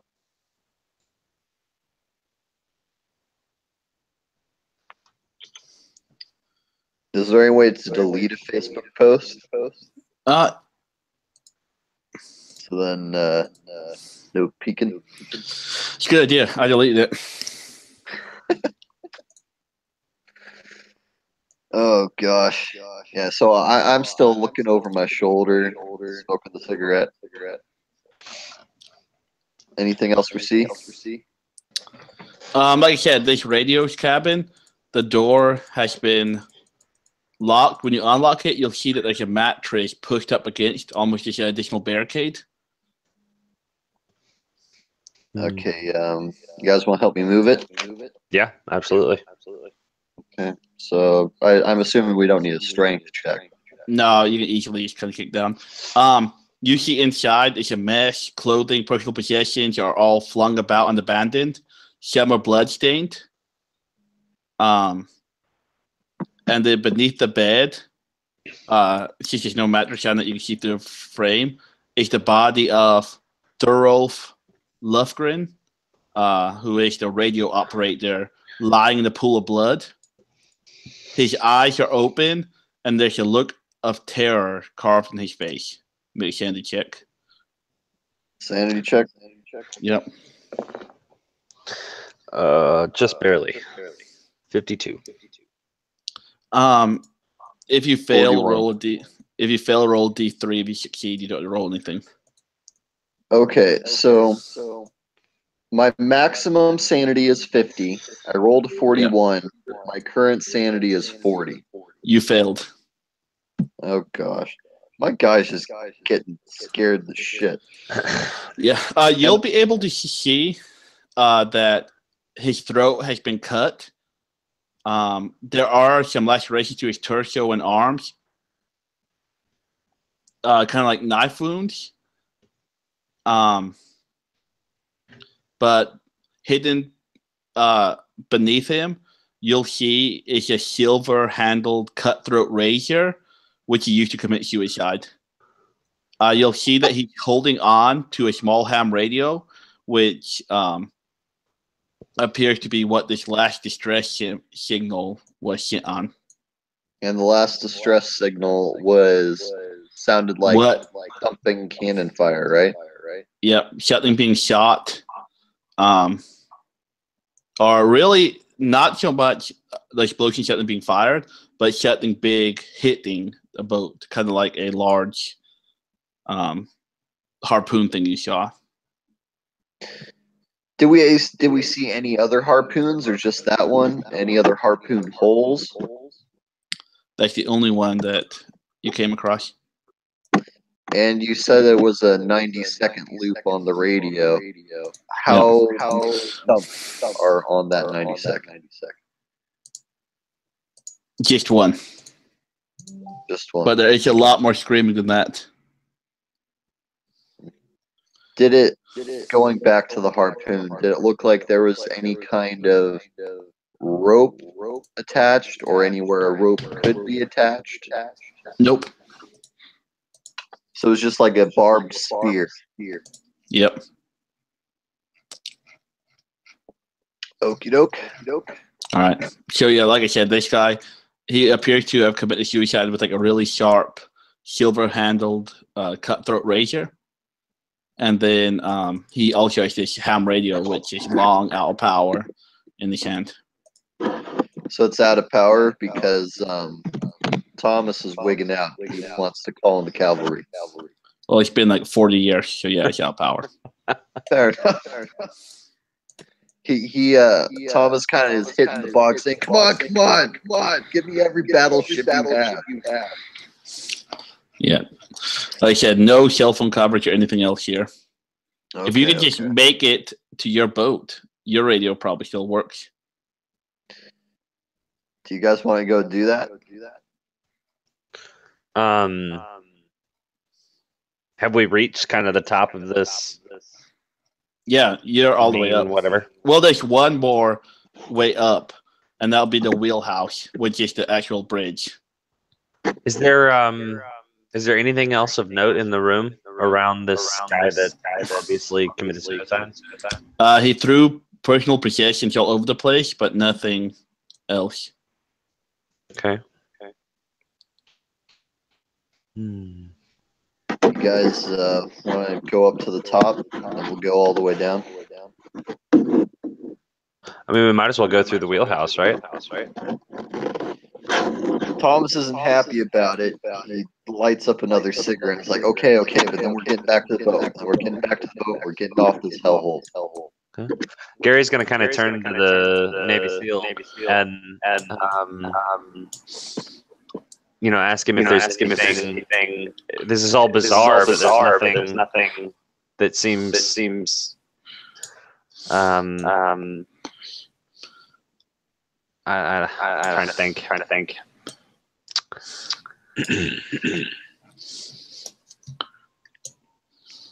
Don't know, sometimes a crew see madness takes them. I mean, after 40 years, it's kind of a derelict ship at this point. The people down in the hole, but there's obviously no one here.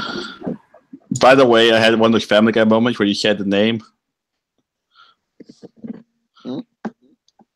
He said a derelict. Sorry.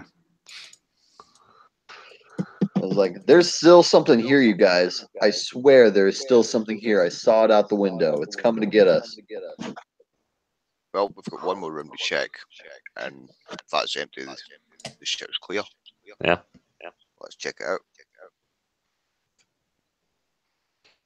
So we go upstairs. All right. This last stairway is definitely bloodstained. You can see almost like blood from someone's hand on the banister and wall. This is past the lifeboat deck. The wheelhouse has been seriously damaged. Controls and dials are smashed, levers bent, twisted off of their mountings, much like what was in the engine room. The viewing window has a large crack through it. The papers and chart lie scattered about them, suggesting that one or more people were hell-bent on preventing the ships from operating.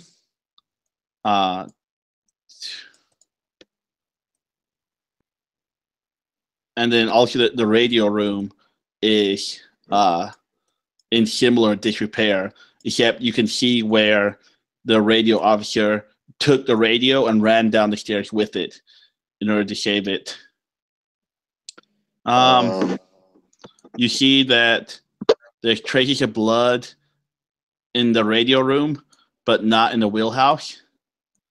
And there's an empty mount for a fire axe on the wall. It's probably that bloody hand axe we saw downstairs. Would that be the same axe? Would it be? Oh, okay. This is a fire axe, not a hand axe. Oh yeah, you're right.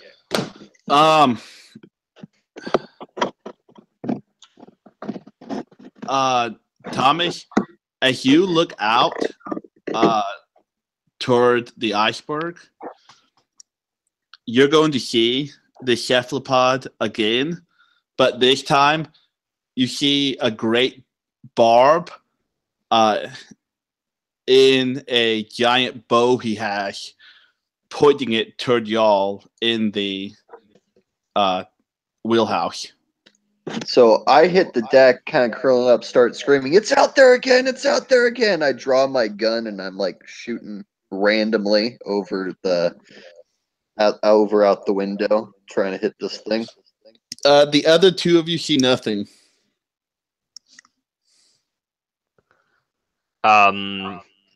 Gary's actually gonna dive for the medic and try and wrestle his gun away from him. All right, good idea. Okay. So my guy's being crazy right now, and he's fighting for his life. He's like, "It's out there! I swear to God, it's out there! It is out there! It had the freaking spear thing. It was gonna shoot us. It's gonna shoot us, just like what shot the boat."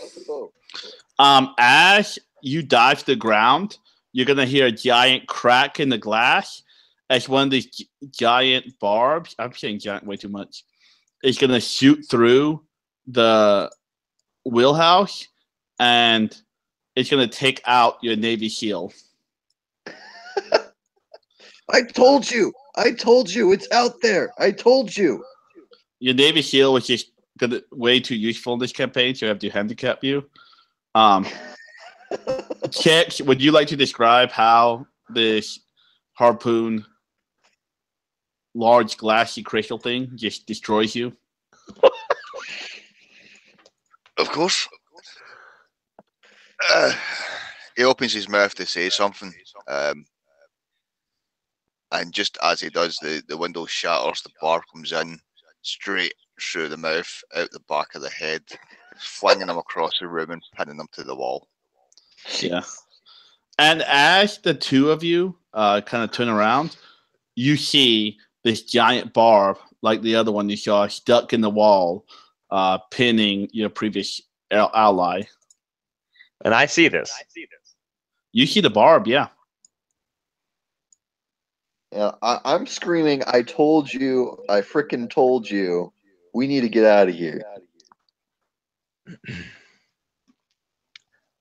Gary's gonna like kind of scrunch up against the wall and kind of peek over through any sort of window or whatever to try and figure out where the hell this thing came from. You can see the iceberg straight over the hull. You don't see anything on it. Okay, so Thomas, he creeps into the corner. He lights up another cigarette. He is shaking like a leaf, just rocking back and forth, mumbling, I told you, I told you. Thomas, you peek over, and this thing's reloading. It's reloading. Okay, so I said, we gotta go, we gotta go. And I grab him, and we run in the opposite direction. Gary's kind of confused enough at this point to kind of go with it. He just saw a giant ice harpoon blast through the hull. Yeah, and as you guys are running down the stairs, you hear another one just hit the wall. The barbs pop through over about a story from where you're running down the stairs. So you're aware that this thing is shooting toward you. Okay, so I look at the last place I saw it. Is it by our boat? Which we didn't repair before, which we totally should have. Yeah. Because the NOAA researcher smashed it with his failed pilot boat check. Yeah, I was rolling pretty shitty those first couple rolls. And okay. Chef, you quit roll, Chef, that. Yeah. Okay, so I look over the deck and I try to gauge where this monstrosity is and where our boat is and try to find the best route with the most cover that gets me to the boat quickest. Gary is also looking to try and figure out where the hell this is coming from.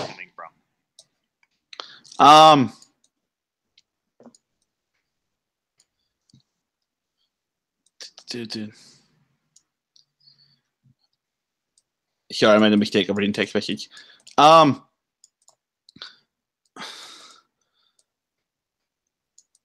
Let me change this. Let me see if I help you out. When did you see this creature for the first time? When did I see it? I saw it out the window of the captain's quarters. Yep. And you saw it right after you picked up and read the book. But both of you guys picked up and read the book, so that can't be why you see it. But do you remember anything else that you might have done that Gary did not do? We both drank the alcohol, and I didn't light up a cigarette until after I saw this thing. But it's pretty safe to assume I had a cigarette on the boat ride, so maybe that. Nope. Nope. Okay. I was already pretty insane. I lost some sanity points from the bodies. Yep. It's something that you picked up or came into contact with? Something that I picked up. The tools? Not that. The captain's log. I have the captain's log. What about that Not razor? just that. The razor? Did I you pick up pocketed the razor? Yeah, I did. You're getting closer. I think the razor was later. You'll look down through your gear, and I don't quite remember what you picked up, but you picked up something silver. Was it the letter opener? Yeah. Oh, yeah, the silver letter opener. Okay, I forgot I had that. And you remember that after touching that, was when you saw the creature. Okay, so I was like, it's got to be the silver. It's got to be the silver man. I hand him the letter opener. So Brian, you grab the letter opener. Yes. All right. It seems innocuous enough, you know. Yeah. And at this point, I just think he's kind of crazy. He says, "Okay, fine, I'll take it." And you have the razor too, right? Not you, Brian, but Thomas has the razor. Yep. All right.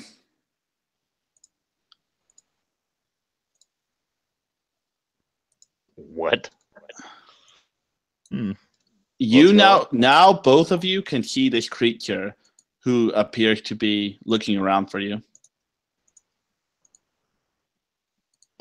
Okay, so what's the best route to get to the boat without being seen? I mean, there's no way that doesn't involve running over a wide open deck. I mean, we do have our weapons. There was the cranes or CO2 canisters, but the cranes aren't working. I mean, if we could throw a CO2 canister and shoot it and have it explode to create a diversion, we could maybe get to the boat. Yeah, but our boat's busted. What is our possibility of the boat sinking?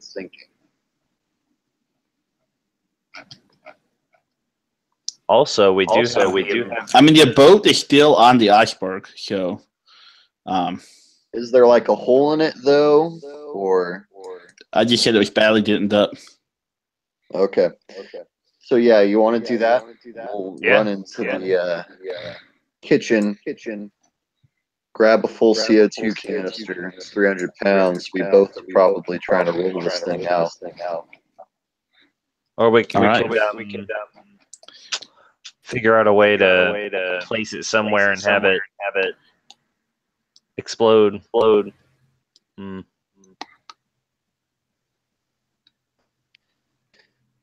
don't know.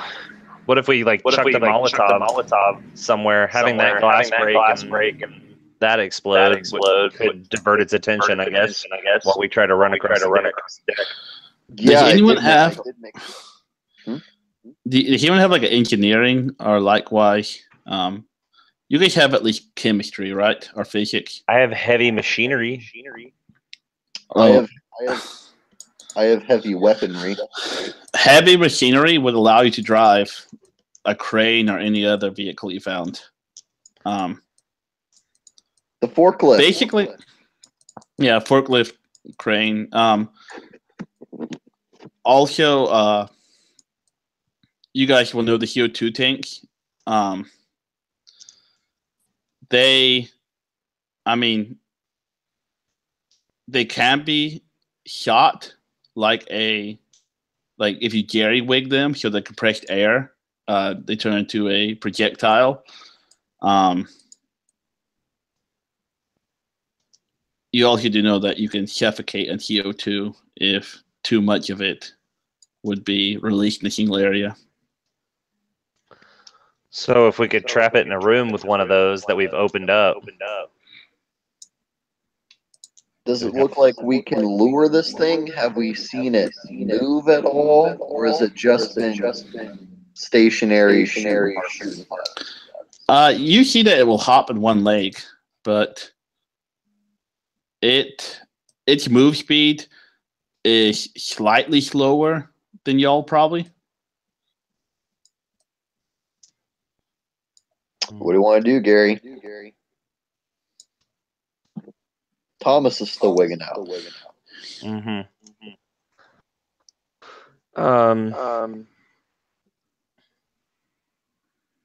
I think Thomas would probably draw his gun and try to shoot this thing just to see if mortal weapons can harm it.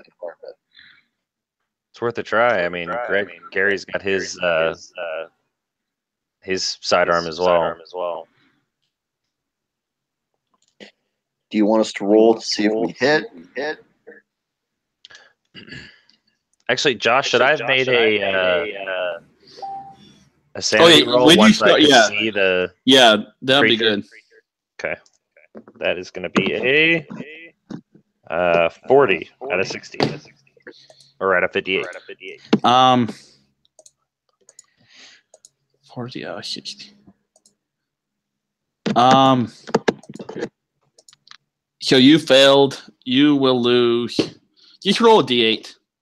Oh, okay. And Dang. you lose that much candy. Looks like I dealt with it a little bit better now, huh? So I must have needed a hard success. What? I mean, they don't have levels of success. You just pass or you don't. Oh. Green. Oh, wait. Did you pass or fail?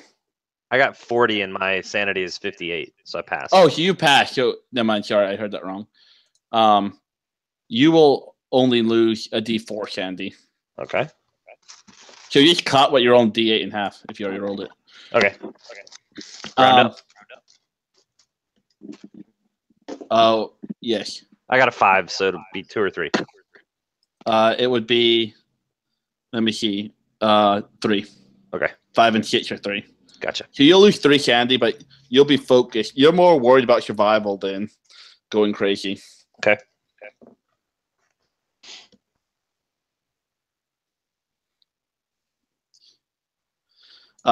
Basically, yeah.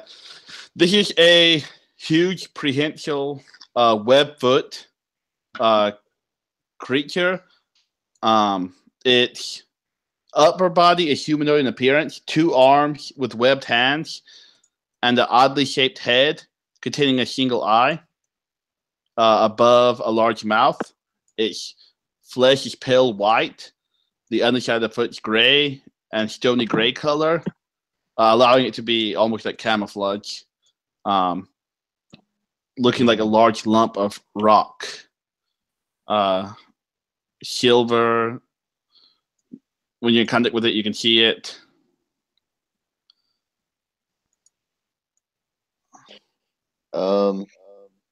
Would a roll in like a cult let me know how to kill it? I mean, it's a creature, so the same way you kill any creature. Okay, so yeah, I try to shoot it. With a normal gun? Yeah, That's never a good sign. With a normal gun? yeah. I don't have a special gun. Like I said, right now it's looking for you. The moment that you shoot this, your position will be revealed. So you better kill it with a shot. So I would say shoot it. And then when it's coming towards us, maybe we can like open up one of these canisters and then try and lock it in the room if it comes in this room. Okay. Yeah, I'm down to try that. All right. If we can fill the room with CO2 and lock it in there, although it's been apparently bursting open doors, so yeah. Plus, it's been over 40 years, and this thing hasn't really, slowed down at all.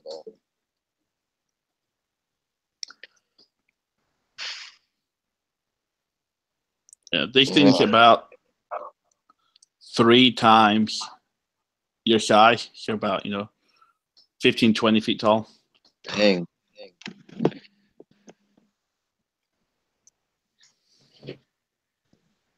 Okay. So a service pistol isn't going to put a dent in this thing. I mean, if you crit, it might not be able to recover all that damage in one round. Okay. The cranes. Is there any way we can get the cranes going? I managed to get the lights on. If we've got the lights on, the cranes will probably work, right?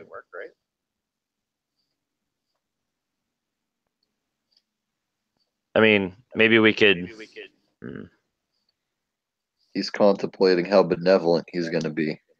Oh no! Like I'm letting you guys discuss. Oh, okay. I don't. I'm not your teammate. I'm not gonna. Oh, yeah, good idea or bad idea. I'm playing. So yeah. So the real question is, do the cranes have their own independent gasoline-powered engines, or are they electric and connected to the electrical? I mean, it's a ship from the 80s, so probably connected to the electric. I don't know. I mean, you could try to. You'd be able to get from here down back to that engine room. But like I said, it would take a pretty good repair roll too. You could get the lights on, getting the cranes. You know what? I'll say that cranes might still be functional, since they run on their own power. You'd have to get in a crane and make a luck roll to see if there's any juice left. I'll book it to a crane with. No, you had to have heavy machinery to be able to work a crane. I've got that. Okay. Right. It's not great, but I've got it. So I could always go and try and see what luck I can get. Might as well. I mean, if this thing's 15, 20 feet tall, we don't stand a chance trying to just shoot at it, I don't think. Yeah, we don't really have anything to lose at this point. So I may try and get to a crane. We may have to try and lure it into a spot where I can maybe hit it with the crane or something. Okay, you go up to the crane. I'll shoot it and try to see if I can run into a place where you can. No, I'll throw a Molotov. That works. Yeah, I'll throw a Molotov. Let's try it. So are you gonna throw this to like distract it while he's making a run? Is that what I'm hearing? Well, from what I assumed, he is able to get to the crane without too much trouble. Once he's in the crane and set up, he'll give me like a thumbs up or something. I'm going to duck into a doorway. I'm going to throw the Molotov, trying to lure this Cyapod to striking distance of the crane. All right. I believe that there is a throw skill. Let me check. Oh, well, honestly, even there's not a throw, but yeah, basically you just being meat is enough to bait this thing toward the crane. Okay. Now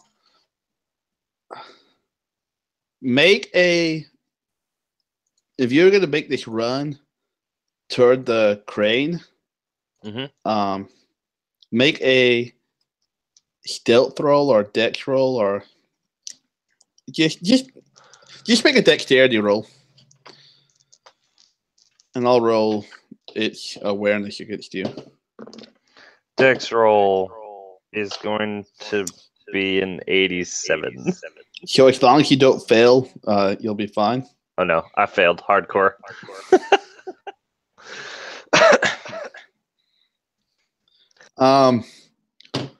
So you will be able to run and make it to the crane. However, you can tell this creature is completely aware of you. Roll a luck as you try to turn this crane on.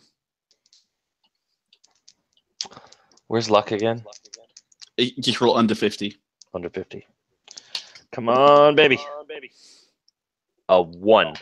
0 1. So just like this thing had been running smoothly since the 70s, you crank it up and the arm begins to noisily move, which is how this creature is definitely aware of you. Thomas, you see this creature move and begin aiming toward the crane. But I'll give you a chance to see if you can distract it or do something, because its dex is slower than yours. Okay, so I run out, waving a lit Molotov in my hand, saying, "Come at me, you scaly fucker," or whatever, trying to lure this thing over to the crane. All right. I'm freaking. Yeah, I'm super paranoid. I'm happy I can at least see it. Yeah, this thing's gonna shoot first and then go to approach you. And so you're gonna need to make a dodge roll. Okay. As this thing shoots a big arrow at you. Oh gosh, so I got 30. So I have a dodge of 30. Yeah. 28. Wow. Okay. The way this works is if both succeed,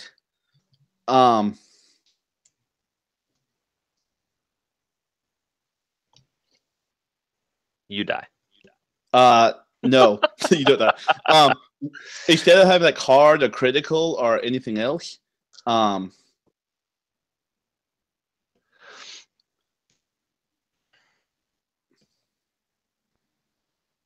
got 28. Yeah.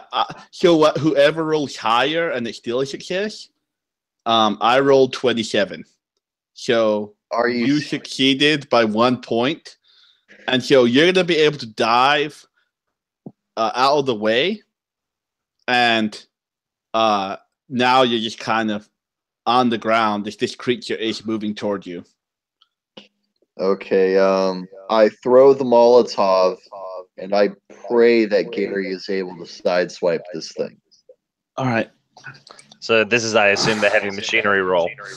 Yeah, this thing is going to make. Basically, you had to wait until this thing is basically on top of him, because the crane is meant to lift stuff out of The oh holds. yeah. So you had to make. I believe it's a athletics to throw. Yeah, it's athletics to throw something. So roll athletics, Thomas, to see if you hit it with a Molotov. So my athletics score is 60. I got 21. All right. Yeah, you'll hit with the Molotov. Let's see if there's a. Roll a d6.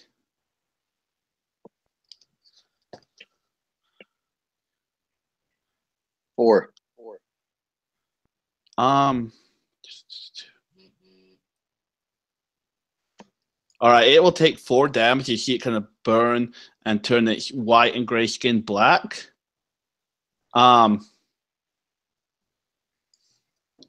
Now, so this thing is now going to jump toward you. As you see, its foot is kind of crushing the metal part of the ship as it hops, and it's going to get a chance to grab at you with these prehensile feet. I need to roll a dodge or a. Do you have any unarmed weapon?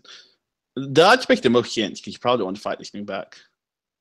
I have 60 in unarmed combat. Yeah, let me look back at the fight back rules.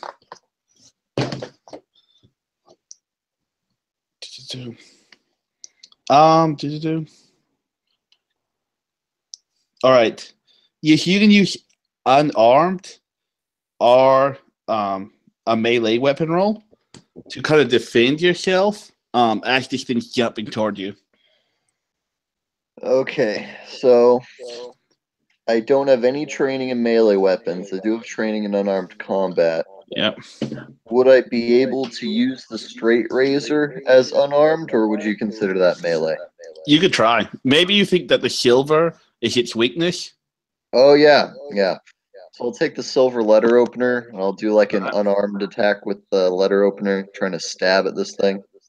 All right. Okay. So my skill is 60. I rolled a 12. All right. Once again, you both succeed. The higher die wins, and it rolled a 52. And so it's going to jump, but instead of crushing you, it's going to grab you and grasp you underneath the toes of the feet. However, it's now in the spot. What's your goal what are you going to try to do with this crane? Seeing as how there's not a whole lot of specificity as to what I can do, I was literally just going to try and swing this thing and slam into it. All right. Roll the heavy. All right. Weapon. I think this is a surprise roll, so I'll give you plus 20. Okay. He's not expecting it. So Thomas, it's only a 30 to start with. So 50-50. 50-50. I'm hanging in there.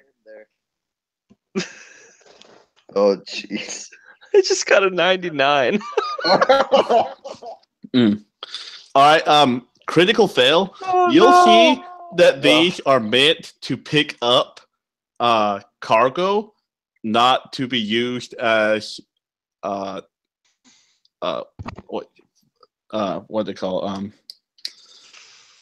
a wrecking ball. Well, yeah, I was trying to name the medieval weapon. A flail. Yeah, flail. And so you're gonna swing this thing, and you realize that it moves very slow in order to keep material safe. And so it's going to like glide and scratch the back of this thing's neck. Really, it moves so slow that this it doesn't even have to duck. It just allows it to carefully caress it.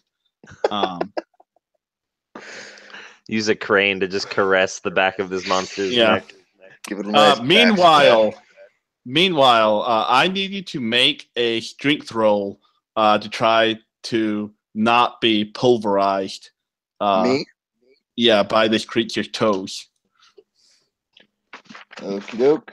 My strength is 60.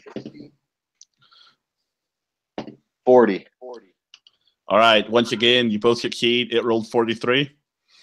And so I just had to roll 4d6 damage. Let's see. That's only 1. That's only 2. That is 6. So you're 8 damage right now. 7 damage.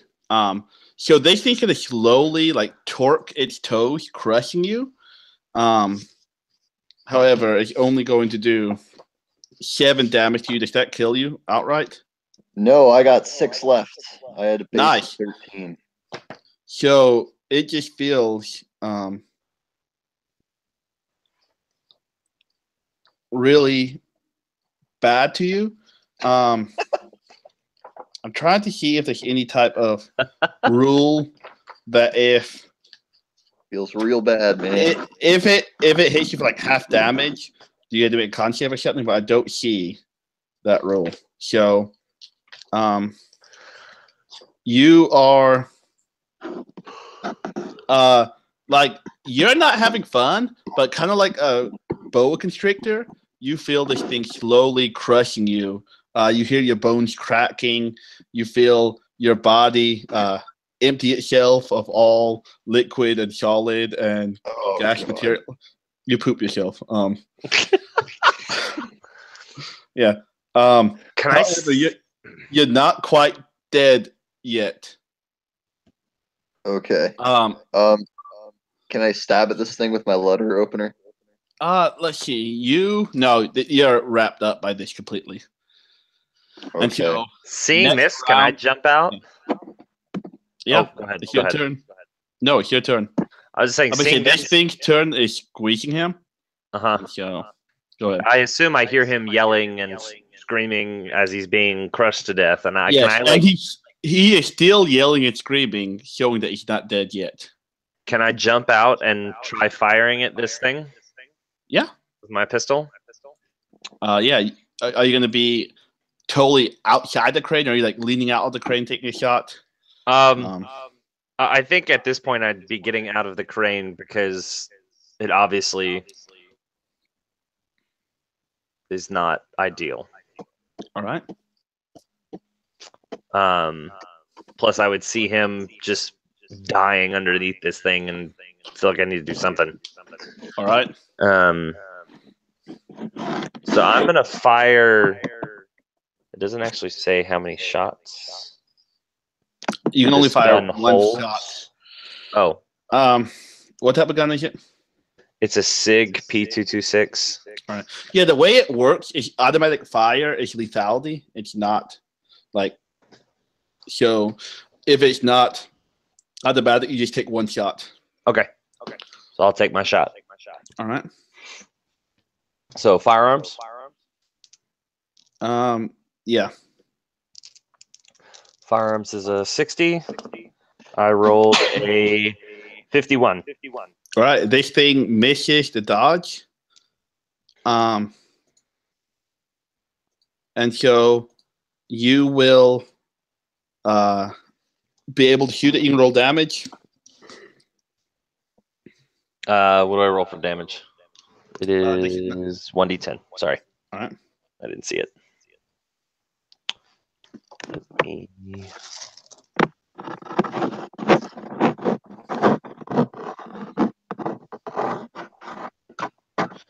Oh, it's only 2.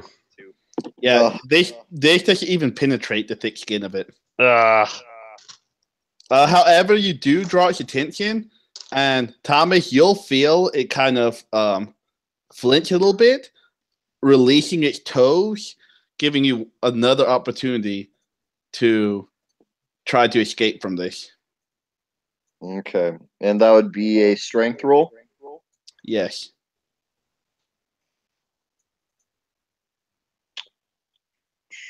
Give me a second. Oh, I need to roll strength too. Well, you're battling against like a mythological beast. All right. Is 57 under your strength? Yes, it is. I have strength 60. All right. Well, I also succeeded. I rolled lower. So you're going to be able to break free and be on the ground under this. You're definitely hurt and injured. But you've been able to break free. Is there anything you'd like to do while broken free? Yeah, I'd like to run or hobble or whatever I can do over to the cargo bay that had the gasoline cans in it. All right. And basically, what you could do is, crawl or hobble. You could get to the open door. The thing is, are you going to try to hurl yourself in and hope falling damage doesn't kill you? Or so I can't just like lower myself down? Not in this like broken, like crunch state. So you'll be able to reach the door. But it's up to you whether or not. I'm going to leave this to like a luck roll on who it attacks. And so if Bryant distracted it, then it won't go after you this turn and you'll have time to crawl in. If it still keeps going after you, then it will be able to reach you this turn. So do you want to take the 50-50 chance that it might not come after you? Or do you want to just take the 50-50 chance that the fall damage won't kill you? So either way, there's a how high up is the drop? Can this kill me? Is it possible that this is going to kill me? You look down and you do see some covered pallets about 20, 25 feet below you. And so down, and this is the vegetable. So you could try to land on this rotting vegetable, hoping that this manure, basically, this not manure, fertilizer can break your fall enough. Thomas is wigging out. He's paranoid about this thing. He doesn't want anything to do with it. He's going to risk dying just to get away from it. All right. Okay. So 36. you're going to fall. All right, yeah, you'll be able to fall down. I'm going to roll 1d6. That's your D.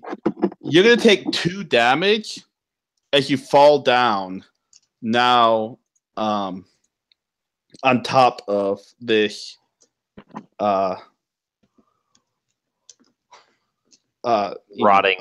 rotting fruits and vegetables, but you're still alive.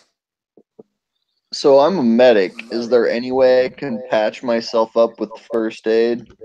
Not this turn. Not this turn? Okay. Nope.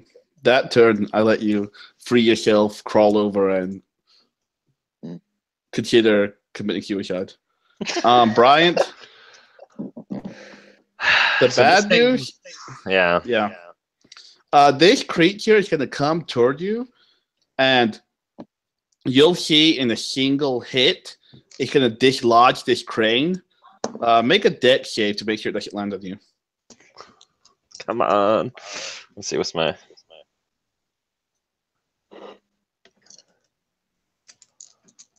Dex is 50. I got a 60. All right.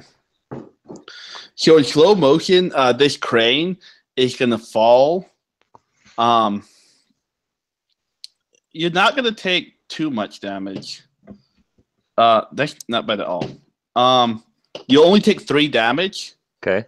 However, now you're pinned underneath this crane. Okay. It's Do I your still turn. have my gun in my hand? Yeah. Ooh. We're going to die. Oh, yeah. You said it's my turn?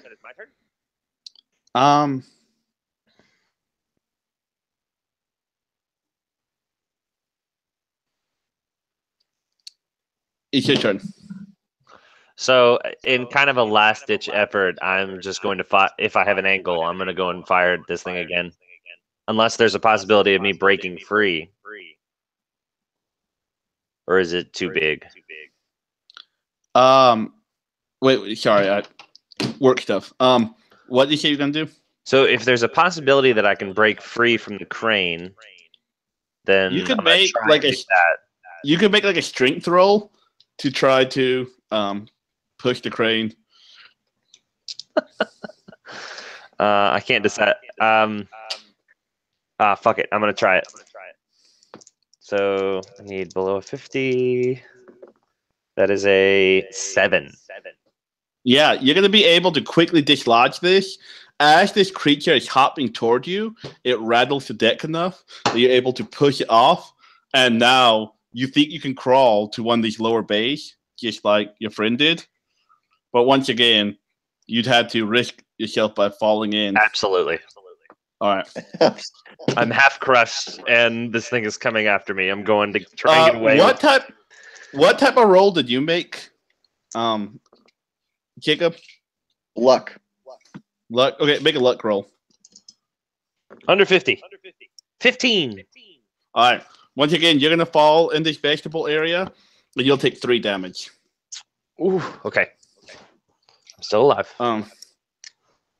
Once again, this creature can move freely down here, but I'll give you guys a quick out of combat turn to plan what you're gonna do. Okay, so as the medic, I'm going to try to patch myself up, try to patch him up, give us both like half a shot of morphine so then we're not doubled over in pain. You have the gear, so I'll let both of you roll. You know what? Roll under your thing. Or don't Under my roll. first aid? Yeah. Yep. I'll give you 1 heal for free. The second one will be whether or not you succeed.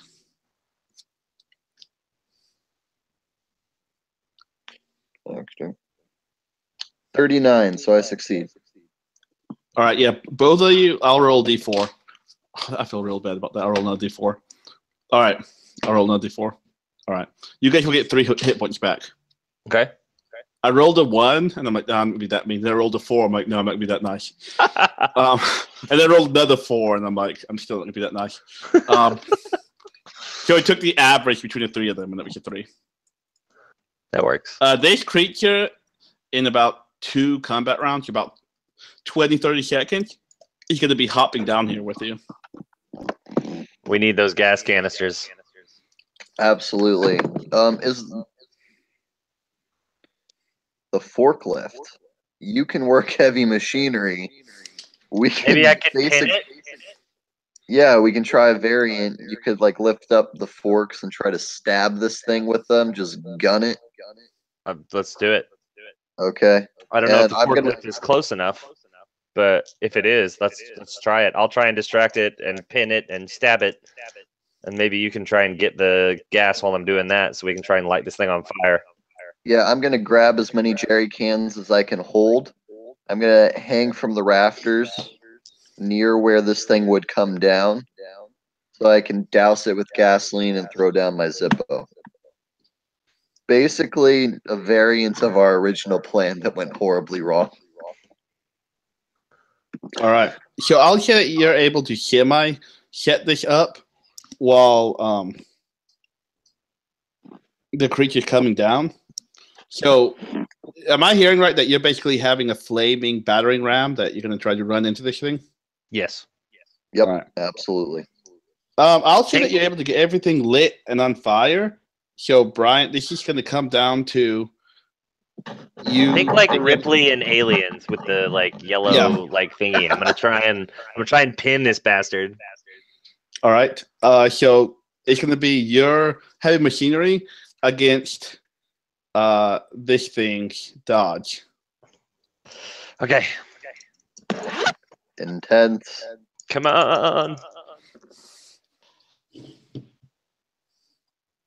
So help me God, if you critical failed again. I didn't crit fail, but I definitely failed. Yeah. I got this an thing, 86. This thing is going to jump and drop on another pat of this like rotting fruits and vegetables, causing them to squirt out of the sides of the tarp, and you realize that like it causes a mound of this more or less rotting fertilizer around, and you're not able to drive it straight into it at this point. I scream, "What the fuck, Gary?" Gary can't drive. If you want a good character, you should have named him Gary. Gary's just a failure name. Gary's a horrible driver. But you kind of slide. God. You kind of slide and some of this rotting stuff and hit the wall and hold your breath, hoping that this thing doesn't explode immediately. And I'll let you turn around and set back up to hit again. Okay. In the meanwhile, this thing is going to begin looking in the direction of Thomas. Thomas, okay. You do act first. So okay. This thing is coming toward you. Can it reach me? Because I'm positioned up in the rafters.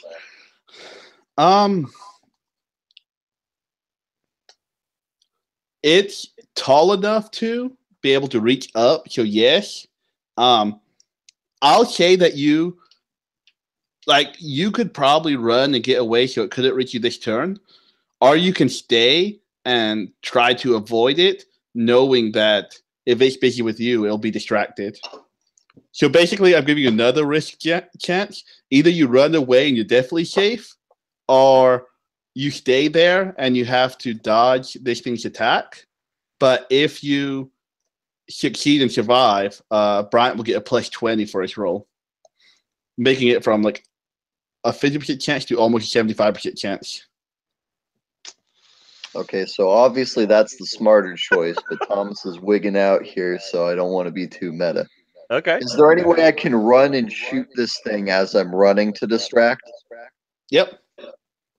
And how much? Well, not to distract, maybe. Is there any way I can get him to chase me? Oh, he's already chasing me. Without me being in immediate danger, so then Gary can set this up again. I cannot think of any, but if you can think of a way, then Maybe. Maybe. God, we're boned. Is there any way that I can shoot something above it to where it gets crushed or pinned? Yes, you can. First roll luck to see if something's above it. Okay, let's do this. I feel like we're on to something here. 91. You see that the broken crane is hanging over, but it's a little bit too big for it to just be shot and fall in. But the crane that broke is partially over it. The crane that broke is partially over it? Yeah, but you're not lucky enough to have it in the area where it's just going to fall down based on one pistol shot. Okay. God. All right, you can just run if you want to. Yeah, I guess. I just take a shot. Yeah, I'll take the shots, see if I distracted at all.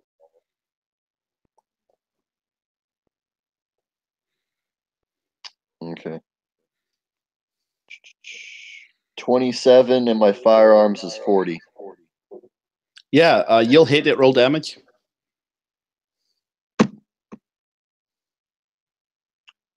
2. All right, once again, you won't be able to penetrate its thick armor. Basically, its armor is higher than 2. And so it just hitting its armor. So you're running away, and you're realizing that this thing's going to be able to corner you in the next turn or so. However, that's where Bryant comes in. Yeah, you hear a beep, beep, beep, and she's backing it up. And she's backing it up and turning it around, sliding on the refuse. We're not going to get another shot at this. Thomas is yelling, so help me God, Gary. That's not true. Gary might get one more shot. You just won't. Let's do it. Let's do it. Gary is still really intent on pinning this thing with the forklift. All right. With a 57. Oh, wait, I didn't get that plus 20, did I? Nope. Damn it! I'm so sorry, Thomas. Yeah, so he turns it around, but it takes him a little bit longer to get repositioned. So he doesn't reach the creature completely this turn. Damn. So it takes him longer than 10 seconds to get where the creature is now.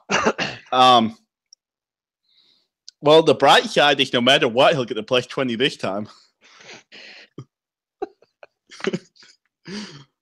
The bad news is there anything Thomas can do to mitigate whatever horrors are about to befall him? I mean, you're in a hold full of rotting vegetables. If you can come up with something, then yes. Okay, so is there any way I can burrow underneath a pile of rotting refuse to try to pad this? Yes, you can try to hide underneath the rotting refuse. Okay. So I'll just let you drop down and crawl under if you want. Is there anything else that I see that might be utilized? That was a lot better idea than anything I can come up with. Okay, I'll do it. I'll dive underneath the refuse. Roll stealth to see how good you're hidden. Where's stealth? Under abilities, it's in alphabetical order. Okay.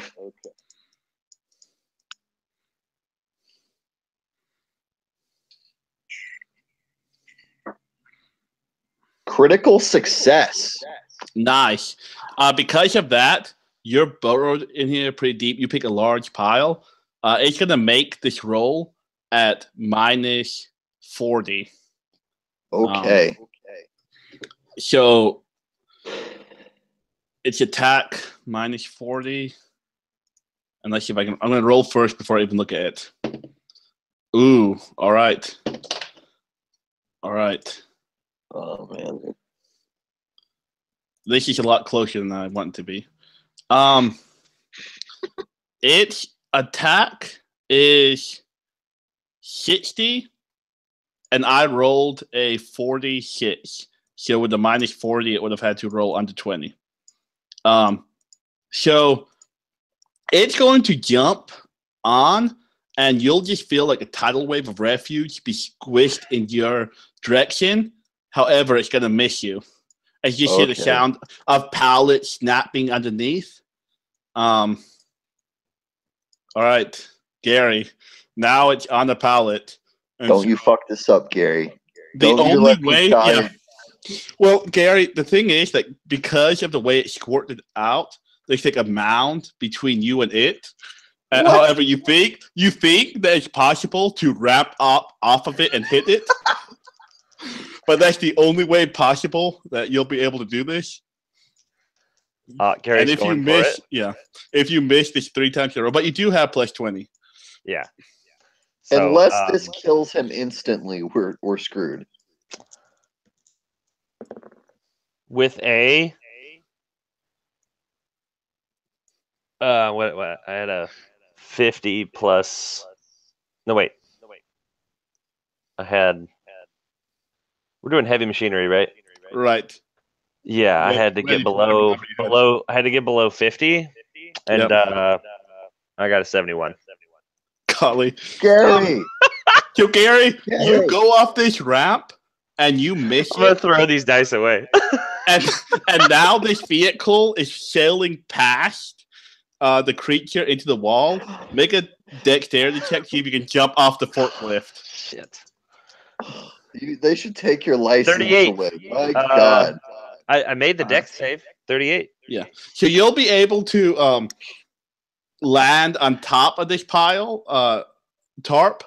Meanwhile, the forklift is now like 2 feet off the ground with its 2 prongs stuck in the wall, just teetering there.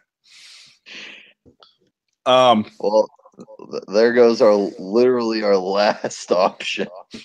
Yeah. It's your turn now, Thomas. You're underneath this, and you hear a big explosion, and you're like, "Oh man, that could have killed it." And then you hear Gary cuss. You're like, "Nope, he missed again." How close are we to the engine room at this point? Engine room. Engine room was in a different area. Dang, at this point, Thomas has had enough, and he was about ready to just throw his lighter into the gas tank and take this thing with him. Okay. It's an option. It's still carrying the stuff. Huh? It's still carrying. But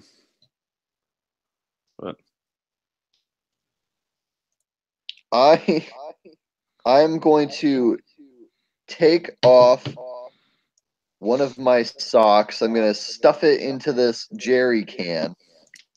And I'm going to make a big version of a Molotov. I'm going to light this thing. And I'm going to throw it the best I can. That it's going to light this pile of refuse that the thing is standing on fire. Yeah, I literally, as you were saying that, I typed in our rotten vegetables flammable. So big athletics roll first. Hello? My sound cut out. Can you hear us? Yes. Make athletics. Make athletics? Yep. I have a 50 in athletics, and I rolled 26. All right, roll luck. So I have to roll luck as well. Okay. Yep.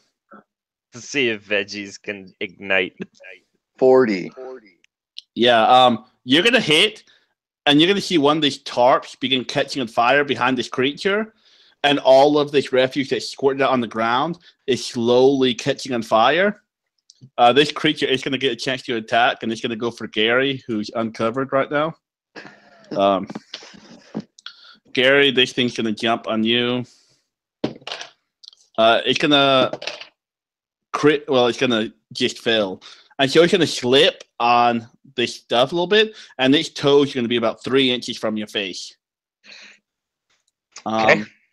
This fire is going to begin keep on moving, and now the tarp that you're over that you are on and Thomas is crawled out of is now on fire too.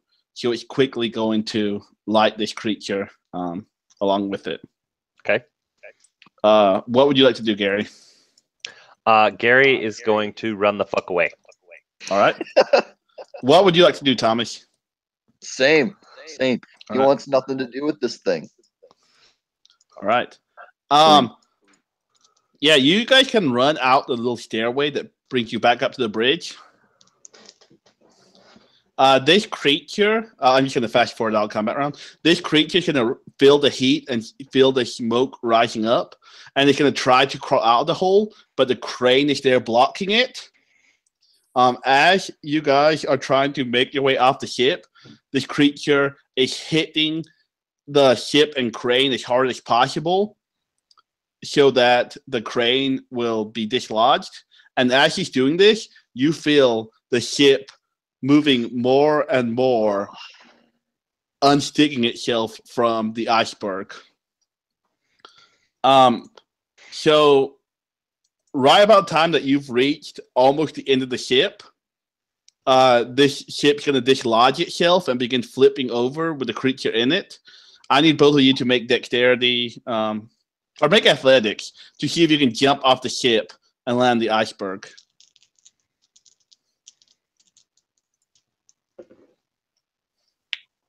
$22. That's a All right. Fail. All right. Just like 90% of all my other rolls tonight. Thomas, you're gonna land in the iceberg. Gary, you're gonna jump, and on your last step, you're gonna slide in ice, and you're gonna go into this freezing water. Mm. You can go ahead and make a swimming roll. Okay. He's not a bad swimmer. Mm-hmm. He's still gonna fail it though. All right. Because he's bad at everything. I take back what I said. Literally bad at everything. Thomas, you look down and you see Gary just flailing in the water. His body quickly going to freeze up. Hypothermia is going to be formed. And you look down, realizing you have a chance to go down. However, you also see that this crane is now dislodged. And you see this large creature, almost like a giant squid, swim out of the hole to escape this fire that's now been put out. So you can go down and rescue Gary if you want, knowing that this creature is close by.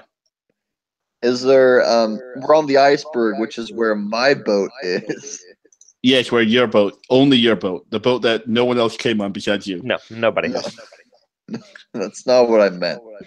Is Yes. there any flotation devices on there that I can throw to him to ease my conscience? You probably did have a life raft there. A life raft on our little Noah boat? Yeah, I mean, what happened to your Noah boat that work? Government regulations would require that there be multiple different types of life-saving devices. A government. I'll tell you something cool. boat. Now that you're on the iceberg, you see the other lifeboat that was dropped, and you're able to tell that the two crew members tried to escape on it, but this creature grabbed the lifeboat and dragged it back onto the iceberg and mauled both men. But you can take their broken bodies off and kick this life raft over to your friend. Yeah, I'll do that. All right. I'll kick the boat over. I'm Thanks, trying Ryan. to help you, man, but my guy's paranoid. Appreciate it. All right. So make one more swim roll, Gary. Come on, Gary. You can do it. 25. Holy shit. He just made it. This First life, time of the night. yeah, this life boat is gonna slide off the iceberg, kind of flip over, but with all your strength, you'll be able to push it back over and crawl inside. We're gonna stop there for a second and go back. All right. Do you go back to your boat, Thomas? Yeah. Yeah, the big boat. I'm gonna try to back it up, come around, get Gary, who's not in danger of freezing to death anymore. Do you have any pilot boat skill? I do. I do not. Yes. I don't. Gary, How you see in different the can it be this distance. far? You It's see the harder than it distance. looks, isn't it? This big propeller is just being like doled as it grinds into the ice. The boat's gonna almost flip over, but eventually you will be able to dislodge it. However, you realize that you damaged this boat pretty badly, and you're having serious struggles trying to turn it and getting it back to Gary. I have skills in driving. Would that help at all? Yeah, if you weren't in the boat.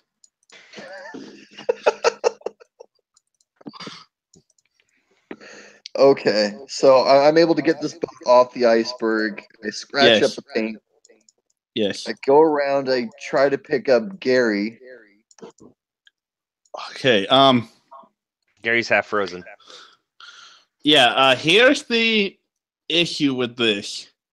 I'll let you roll a luck roll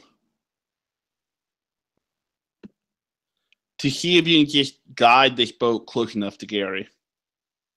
Oh shit! Don't hit me. If you crit fail, yeah. 8. Oh, that's a good success. So you're able to drive back to the lifeboat and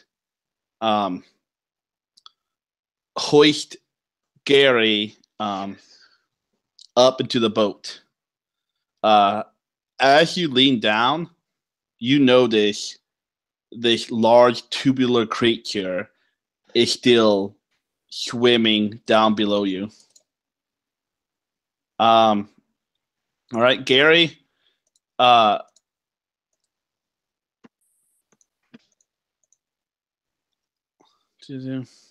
Once Gary gets back in the boat, what do you do?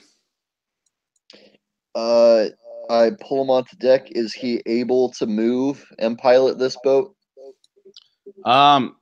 He's definitely shaking and frozen. He'll be taking a -20 penalty. You know what? That's It better might than be me. more worth it for you to do it. All right, Actually, what's my it puts me at 20. 20 is greater than 0. Okay. All right. I'm gonna need you to make a con roll, Gary. Me? Okay. Yep. Before the boat roll? Yes. Okay. Con. Okay. Under 50.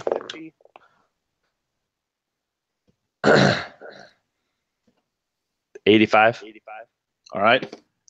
You'll take 2 more damage. It's hypothermia. Okay. Oh man, I'm still barely alive. Okay. Yeah. You will not be able to get this boat out. Here's how we're going to end. For some reason, the Shiapod does not attack you again. All the navigation material and other tools have been completely destroyed. And this engine's barely cranking this broken propeller. Make a survival roll. And don't worry, Thomas, if you fail this, nothing will happen to you. Don't listen to him. He's a liar. No, I'm serious. Nothing happens to Thomas if he fails this. I definitely failed it. I got a 54 on a 20. Well, it's Thomas's roll, not you. I got 45 on a 10. Okay, Thomas.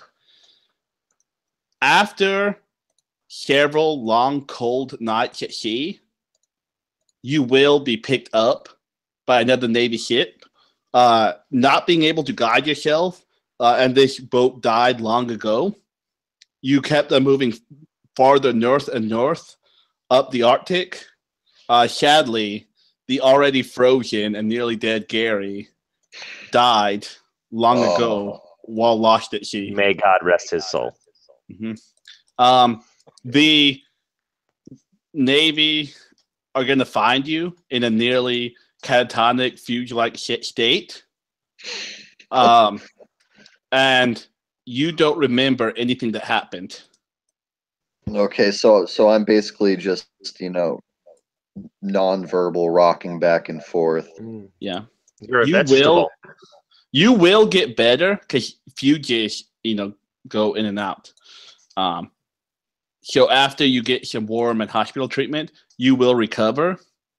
However, you have a hard time remembering anything that ever happened, which is good for you because you will never mourn the deaths of Gary or Josh, the two dead members. Well, happy ending, right? But that's and that's where we'll end the session. That was a lot of fun. I really enjoyed this. I will say, Jacob, that I have never survived one of Josh's Call of Cthulhu games. But every time I've died, that was actually the most tame way I've died, actually. Really? Generally, I die in extremely grotesque and amazing ways. So, these games I are had always to get you by just slowly in hypothermia freezing in the ship. Yeah, no, it's always fun to die in Josh's games. All right.